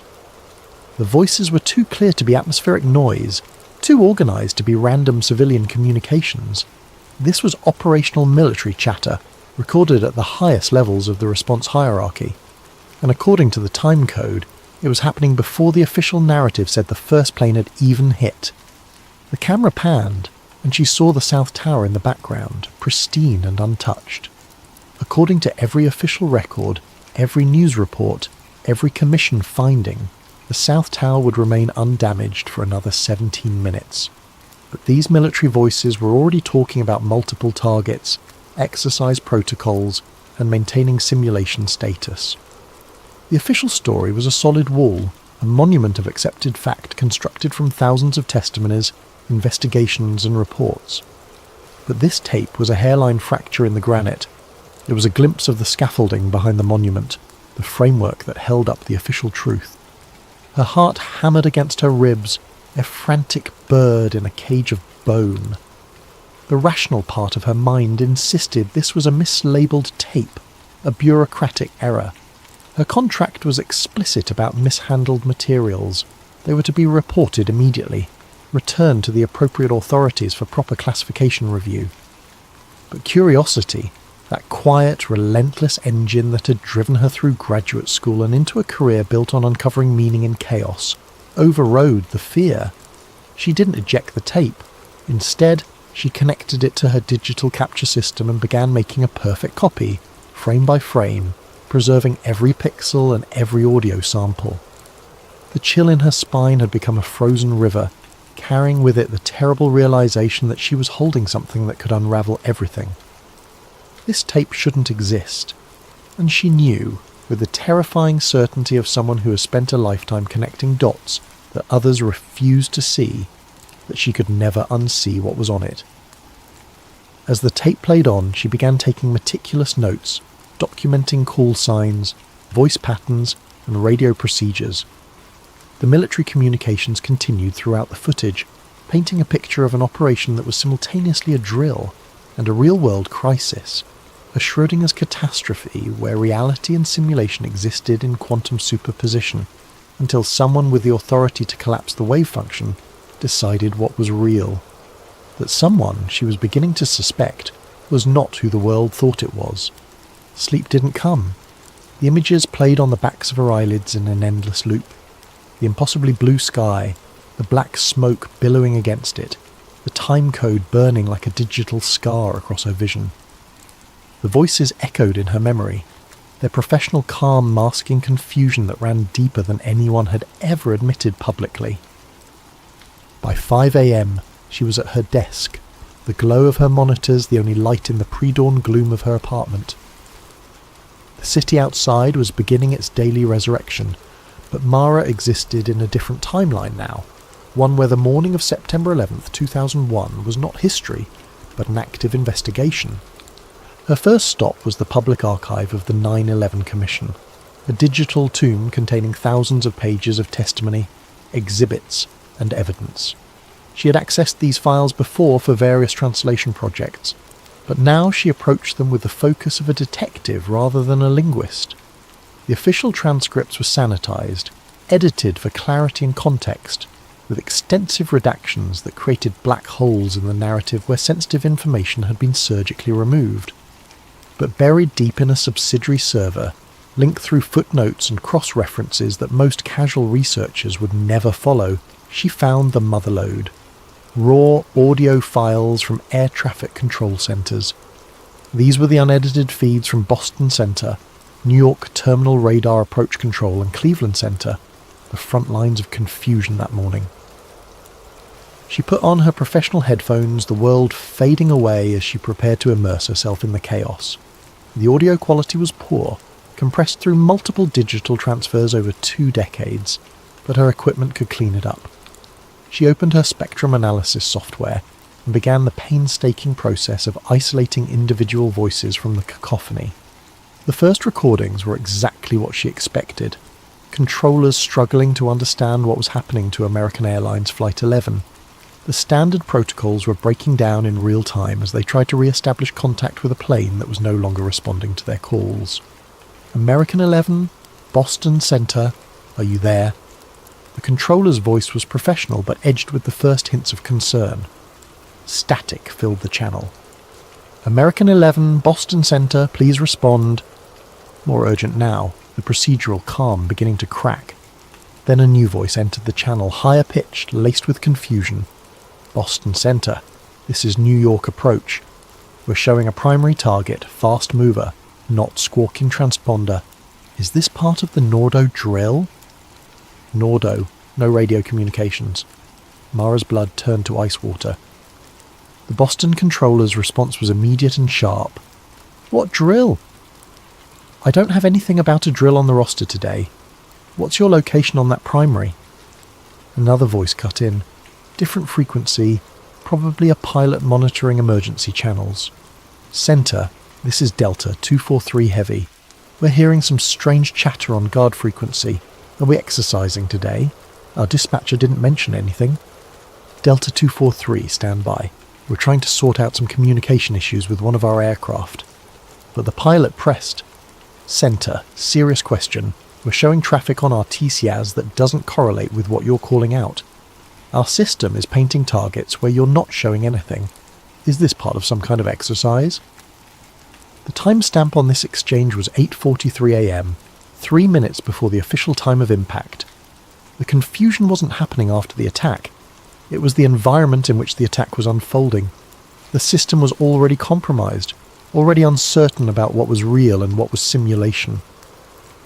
Mara spent the next 16 hours obsessively comparing this raw audio to the sanitized news footage from that morning, using professional editing software to align timelines with the precision of a Swiss watchmaker. She created a split-screen comparison, audio waveforms on one side, video timestamps on the other, and she found them, the edits. In the raw ATC tape, A controller could be heard screaming, "He's descending fast, passing 9,000 rate of descent. Jesus Christ, what the hell is he?" The audio cut out completely for exactly 0.2 of a second. A perfect digital slice that could only have been made in post-production. When it resumed, a different controller was speaking in measured professional tones. "We have an aircraft emergency, requesting immediate vectors for emergency descent." The panic had been surgically removed, replaced with standard phraseology that suggested control rather than chaos. She found 17 such edits in the first hour of ATC audio alone. Each one removed confusion, uncertainty, or references to exercises and drills. The real-time breakdown of the air traffic control system had been edited into a narrative of professionals responding to an unprecedented but comprehensible crisis. But the video footage revealed even more sophisticated manipulation. She had obtained raw news helicopter footage from multiple sources, some from official archives, others from amateur collectors who had recorded the live broadcasts. Frame-stepping through a raw feed uploaded by a news photographer years later, she discovered something that made her hands shake. The famous shot of the second impact, broadcast live to millions, showed the plane entering the frame and striking the South Tower in one continuous motion. But in the unedited raw footage, there was a discontinuity. 3 frames before the impact, the camera jerked violently downward, as if the operator had been startled or knocked off balance, showing the streets below for exactly 1/8 of a second before cutting back to the tower, just in time to capture the fireball. It was a blink and you miss it edit, but once she saw it, she couldn't unsee it. The live broadcast had been edited in real time, with a buffer delay that allowed editors to remove the moment of human shock and replace it with a perfect, unobstructed view of the impact. The audience of one in her dusty apartment was now facing a terrifying possibility. The news wasn't just reporting the event, it was curating it in real time, managing the narrative as it unfolded, ensuring that the world saw exactly what someone wanted them to see. The difference between what happened and what was broadcast might be measured in fractions of seconds, but those fractions contained entire universes of meaning. She pulled up the official timeline, cross-referencing it with her growing database of anomalies. The pattern was clear. Every moment of confusion, every instance where the official response system revealed its underlying chaos, had been carefully edited out of the historical record. What remained was a streamlined narrative of surprise, response and tragedy, clean enough to build policy on, coherent enough to justify the reshaping of an entire civilization. But the real story was in the gaps, in the deleted seconds where the facade slipped and revealed the machinery underneath. The tape she had found wasn't just evidence of poor timekeeping or sloppy journalism. It was proof that someone had been editing history in real time, sculpting reality as it unfolded, ensuring that the official story would be the only story that survived. The question that now consumed her was simple and terrible. If they were editing the news as it happened, what else were they controlling? The digital rabbit hole led her inevitably to the physical world. Knowledge had a weight, she realised, and after 3 days of staring at screens, she needed to feel the heft of actual books, the texture of paper that had existed before the internet had made all information suspect. The New York Public Library's Science, Industry and Business Library was a temple to pre-digital knowledge, its research floors filled with bound periodicals and technical journals that predated the homogenization of online information. She took the subway through the early morning darkness, hyper-aware of every face, every reflection in the train windows, the paranoia now a constant background hum in her consciousness.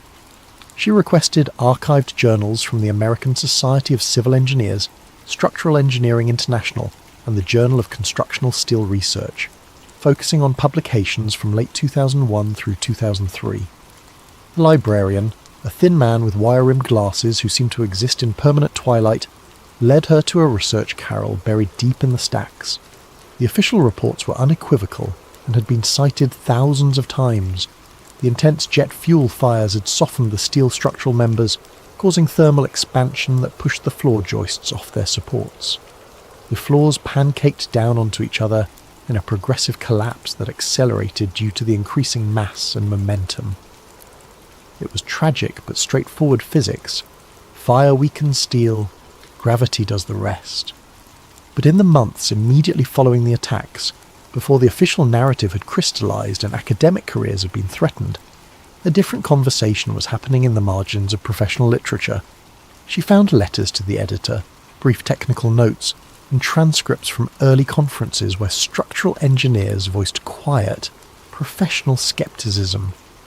One article, published in a now-defunct journal called Structural Integrity Review, bore the innocuous title Anomalies in the WTC Collapse Dynamics, a Preliminary Analysis. The author was Dr. Aris Thorne, a professor of structural engineering at Northwestern University with 40 years of experience in high-rise design and failure analysis. Dr. Thorne's analysis was methodical and damning. Using basic principles of physics and publicly available measurements, he demonstrated that the towers had fallen through the path of greatest resistance, the undamaged lower floors and the intact core columns at virtually freefall speed. For that to happen, he argued, the structural resistance had to have been removed almost entirely and almost simultaneously. The observed collapse is consistent with the near instantaneous failure of critical load-bearing elements across multiple floors, he wrote. This failure mode is not consistent with thermal effects from hydrocarbon fires, which would create non-uniform heating and progressive failure. It is, however, consistent with controlled demolition techniques designed to minimize structural resistance during collapse. He included mathematical models showing that even if the fires had weakened the steel by 50%, far more than the official reports claimed, the remaining structure should have provided significant resistance to collapse. The floors should have fallen irregularly, the core columns should have remained standing, and the overall collapse time should have been significantly longer. It is akin to a car falling through the bottom of a multi-storey parking garage, he wrote, with each floor providing progressively less resistance, despite having suffered no structural damage. The physics simply do not support the official explanation. The article was peer-reviewed and published in March 2002. 3 months later, Dr. Thorne's research funding was terminated. By the end of the year, the journal itself had ceased publication, its parent organisation citing financial difficulties and changing market conditions. But Mara's investigation revealed a more complex story. Cross-referencing the journal's subscription database with the author affiliations in Dr. Thorne's article, she discovered that 7 of the 12 peer reviewers who had approved the paper were subsequently denied tenure, transferred to non-research positions, or had their federal funding mysteriously disappear. The systematic dismantling of the academic infrastructure that had supported the questioning of the official narrative was surgical in its precision. Dr. Thorne himself became her new obsession. His university profile, archived on the Internet Wayback Machine, showed a distinguished career spanning 4 decades, with over 200 published papers and millions of dollars in research grants. But in early 2002, his page was updated to show that he had taken an indefinite sabbatical for personal reasons. She dug deeper, following a trail through archived academic mailing lists, conference proceedings, and professional networking sites. The last traces of Dr. Thorne's professional existence were found in a niche engineering message board devoted to structural failure analysis. The forum had been active from 1997 to 2003, when it was apparently taken offline permanently. But Mara had learned to look in the forgotten corners of the internet, the places where data went to die but never quite disappeared. Using advanced search techniques and cached page reconstructions, she found fragments of the discussion threads. Dr. Thorne's final posts were increasingly frantic in tone. He described pressure from university administrators, threats to his family's safety, and mysterious visitors who claimed to be federal investigators but carried no proper identification. His last post, dated September 15, 2002, exactly 1 year and 4 days after the attacks, was brief and chilling. The data is the data. Mathematical models don't lie. Steel doesn't care about politics, and gravity is not a government agency. They can threaten my funding, my reputation, even my family. But they can't change the laws of physics. I've said all I can. To those still listening, they're watching. I suggest you all be careful what you look for. You might not like what finds you back. He never posted again, A follow-up news search revealed a brief article from the Chicago Tribune, buried on page 7 of the Metro section 6 months later. University professor missing, foul play not suspected. The article was perfunctory, almost dismissive. Dr. Thorne had been reported missing by his sister when he failed to appear for Christmas dinner. His car was found at O'Hare Airport, keys in the ignition, a plane ticket to Vancouver in his name unused at the gate. Professor Thorne had been under considerable stress related to academic disputes, an unnamed university spokesperson was quoted as saying. This appears to be a case of someone needing to start fresh somewhere else. But there was no trail after that. No credit card usage, no bank withdrawals, no rental agreements or employment records under his name, or any obvious aliases. Dr. Aris Thorne, a man who had spent 40 years building a paper trail of academic achievement, had simply evaporated. Mara closed her eyes in the sterile library lighting, the weight of the revelation settling on her shoulders like a lead blanket.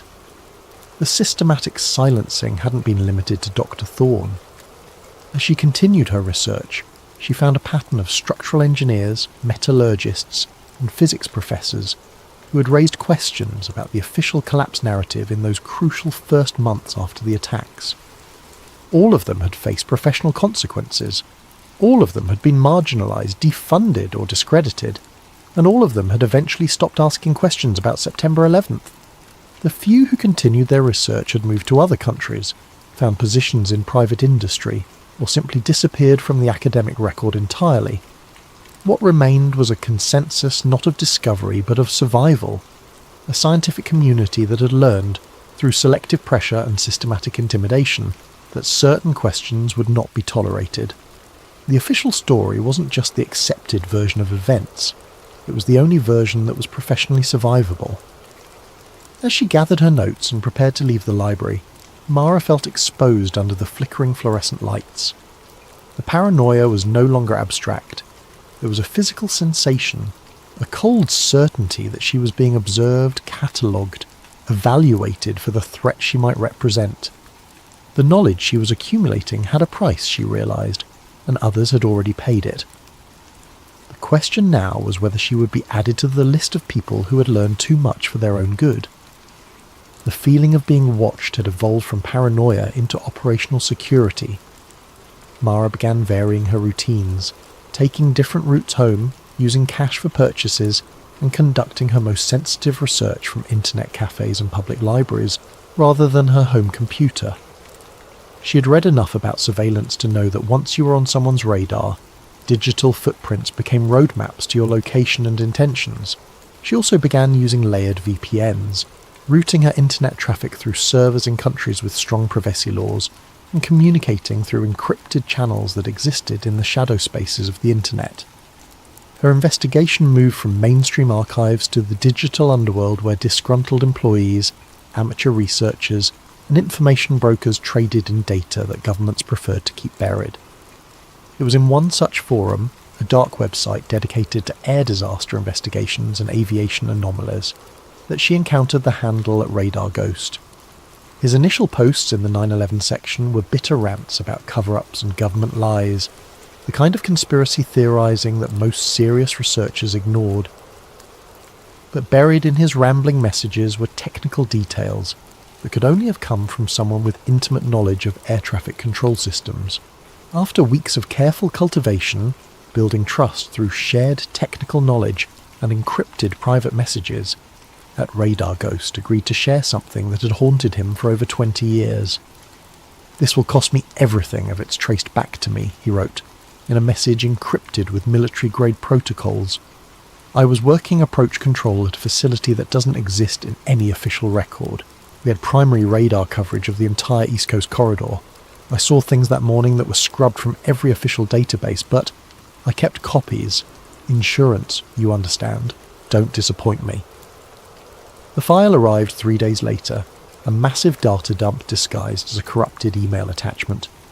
When Mara finally decrypted and decompressed it, she found herself staring at 24 hours of raw primary radar returns from September 11th, 2001, not the sanitized transponder data that appeared in official reports, but the unfiltered radar reflections from every object in the sky over the eastern United States.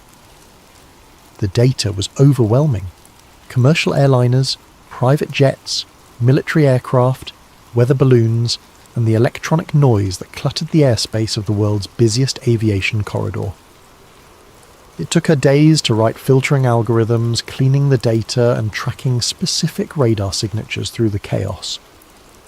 She focused first on American Airlines Flight 77, the Boeing 757 that had allegedly struck the Pentagon.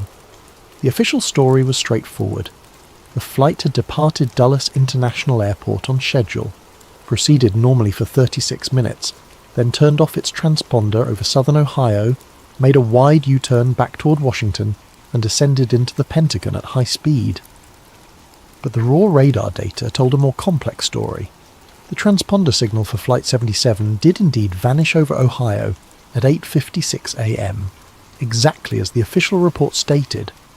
But the primary radar target, the physical reflection from the aircraft itself, continued westward for another 63 nautical miles before it simply disappeared from the screen. It didn't fade gradually or descend below radar coverage. It vanished instantly, as if the aircraft had been switched off like a light bulb.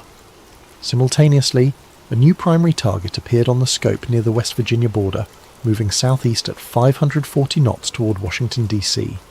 This new radar signature had the exact characteristics of a Boeing 757. The same cross-sectional area, the same speed capabilities, the same flight profile. But according to the official timeline, the real Flight 77 was already well to the east and no longer under radar coverage. The timing was surgical in its precision. The original target disappeared at exactly 9:09:32 a.m. The new target appeared at 9:09:34 a.m., 2 seconds later and 60 miles to the south. It was as if the aircraft had been teleported, or as if one plane had been replaced by another in a carefully choreographed handoff. Radar Ghost's encrypted messages provided context. See it now? The swap. We called it aircraft substitution in our training manuals, something the military practices during war games when they need to simulate different aircraft types or flight profiles. They paint a new bird on the screen using electronic countermeasures, make the old one disappear using radar jammers. We saw what they wanted us to see. Mara cross-referenced the radar data with archived flight tracking information from that morning. The pattern became even more disturbing when she examined United Airlines Flight 175, which had struck the South Tower. Like Flight 77, its transponder signal disappeared over New Jersey, but the primary radar returns showed the aircraft continuing north for another 40 miles, before vanishing and being replaced by a different target that descended into Manhattan. The implications were staggering.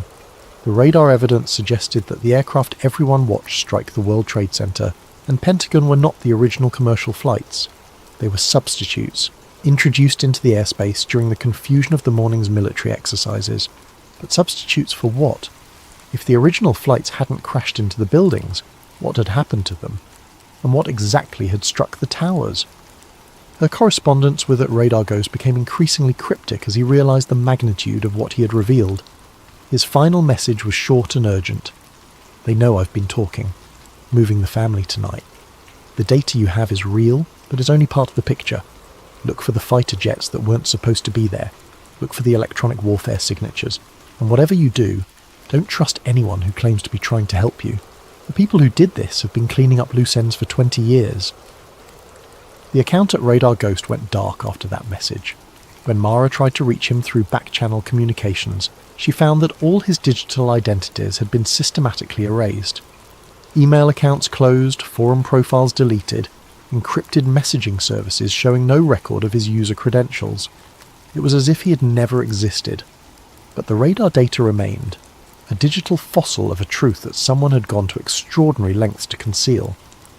The morning of September 11th hadn't just been a terrorist attack, it had been the largest military deception operation in modern history, a shell game played with passenger aircraft while the world watched in horror. The question that now consumed Mara's every waking moment was simple and terrifying. If the planes that struck the buildings weren't the original flights, and if the original flights had been made to disappear somewhere over the American heartland, then who was responsible for the greatest aviation magic trick ever performed? And more importantly, What had happened to the 244 people who had been aboard those vanished aircraft? The scope of the deception was threatening to overwhelm her analytical capabilities. Aircraft substitution, media manipulation, academic intimidation. The threads were weaving together into a pattern so vast and complex that her rational mind struggled to process it. She needed something concrete, something that operated according to simpler rules than military operations or information warfare. She needed to follow the money. Financial markets were brutal in their honesty. Numbers didn't lie, couldn't be intimidated into silence, and left paper trails that were nearly impossible to completely erase. If someone had advanced knowledge of the attacks, they would have found ways to profit from that knowledge, and those profits would be traceable. Mara spent her remaining savings on access to premium financial databases and trading analysis software. She focused on the 3 trading days immediately preceding September 11th, 2001, looking for anomalies that screamed insider knowledge. The first anomaly was so blatant it seemed impossible that it hadn't been front-page news for months. Put options, essentially bets that a stock's price would fall, had spiked to unprecedented levels for American Airlines and United Airlines stock. The volume was not just unusual. It was statistically impossible without advanced knowledge. American Airlines put options had increased by 1,300%, above normal volume on September the 6th and 7th. United Airlines puts had spiked by 1,100% over the same period. Someone had wagered hundreds of millions of dollars that these 2 specific airlines, and only these 2 airlines, were about to experience catastrophic losses. But the betting wasn't limited to the airlines. Insurance companies had been targeted with similar precision. Marsh & McLennan, the insurance brokerage that occupied floors 93 to 100 of the North Tower, had been hit with massive put option purchases. So had Swiss Re and Munich Re, 2 reinsurance giants that would face billions in claims from the attacks. Even more specifically, put options had been purchased against Morgan Stanley, Merrill Lynch, and other financial firms that had major offices in the World Trade Center complex. The pattern was surgical. Only companies that would be directly impacted by the destruction of the towers were targeted for bearish betting. The profits from these trades, had they been collected, would have totaled over $2.5 billion. It was the most successful short-selling operation in financial history, predicated on advanced knowledge of one of the most devastating attacks in human history. Mara traced the trading orders through a labyrinth of financial intermediaries. The initial purchases had been placed through a network of small brokerages in Germany, Switzerland and Japan, locations chosen for their bank secrecy laws and regulatory opacity.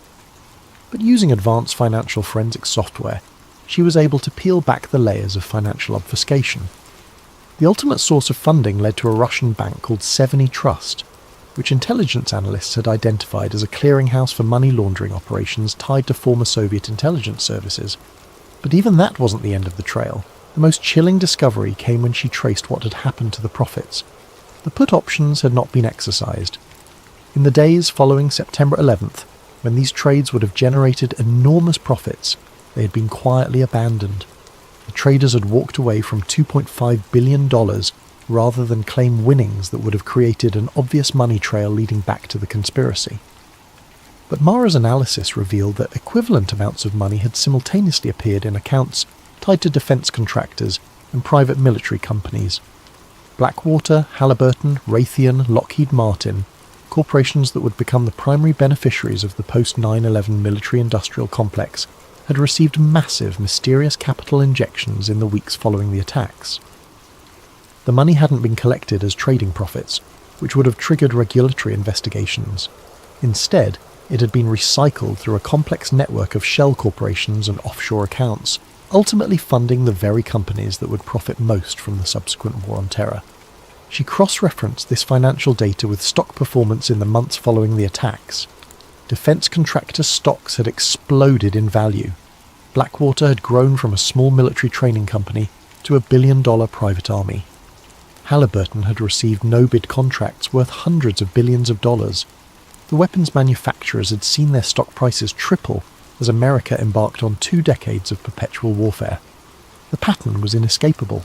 The same financial networks that had bet against the airlines and insurance companies had positioned themselves to profit enormously from the military response to the attacks. It was a perfect financial strategy. Short the targets, invest in the solution, then create the crisis that makes both positions profitable. But the most damning evidence came from an analysis of the timing. The put options hadn't just been purchased in the days before the attacks. They had been strategically timed to expire on September 21st, 2001, exactly 10 days after the attacks. This wasn't random speculation or lucky guessing. It was a precisely calibrated financial operation designed to maximize profits from advanced knowledge of a specific date. Mara sat back in her chair, the weight of the discovery crushing down on her. She had always imagined that if 9/11 was an inside job, it would be motivated by grand geopolitical strategy, ideological fanaticism, or the pursuit of imperial power. The reality was both more mundane and more horrifying. It was about money. The attacks weren't just a catalyst for reshaping global politics. They were the centerpiece of the most profitable investment strategy in human history. The towers had fallen, 3,000 people had died, and 2 decades of war had followed, all to execute a financial plan that had generated trillions of dollars for a small group of investors who had known exactly what was going to happen and when. She began mapping the ownership structures of the shell companies that had received the laundered profits. The network was vast and sophisticated, but patterns emerged. Many of the ultimate beneficiaries were names she recognized from business headlines. Defense industry executives, private equity firms specializing in military contractors, and investment funds that had emerged from nowhere in the early 2000s to become major players in the military-industrial complex. But one name kept appearing in her analysis, buried deep in the ownership structures and corporate boards: Meridian Group, a private investment firm that seemed to exist at the nexus of defense contracting, intelligence services, and international finance. Every financial thread she followed eventually led back to companies with Meridian connections. Meridian Group had been founded in 1999 by former intelligence officials and Wall Street executives. Its public portfolio focused on emerging security technologies and crisis management solutions. But Mara's research revealed that it also held controlling interests in companies across the entire 9/11 profit chain: the defense contractors who built the weapons, the private military companies who fought the wars, the surveillance technology firms who monitored the homeland, and the financial institutions that funded the entire operation. It was a vertically integrated conspiracy, a corporate structure designed to profit from every aspect of the post-9/11 world. And if her analysis was correct, the same people who had financed the attacks had then positioned themselves to profit from the response, creating a closed loop of violence and profit that had sustained itself for over 2 decades. The scope of the financial conspiracy was staggering, but it also provided something that the other evidence had lacked: concrete proof of premeditation. Markets might be manipulated, radar might be spoofed, and media might be controlled, but money trails were nearly impossible to completely obscure. The put options were smoking gun evidence that someone had known exactly what was going to happen on September 11th and had invested billions of dollars to profit from that knowledge. As she compiled her financial research into a comprehensive report, Mara realized she was no longer just investigating a terrorist attack. She was mapping the architecture of a shadow economy built on manufactured crisis, where the same people who created the problems also owned the companies that sold the solutions. The question was no longer whether 9/11 had been an inside job. The financial evidence made that undeniable. The question was how many other crises, how many other wars, how many other national emergencies had been manufactured by the same network of investors who had learned that terror was the most profitable business on Earth.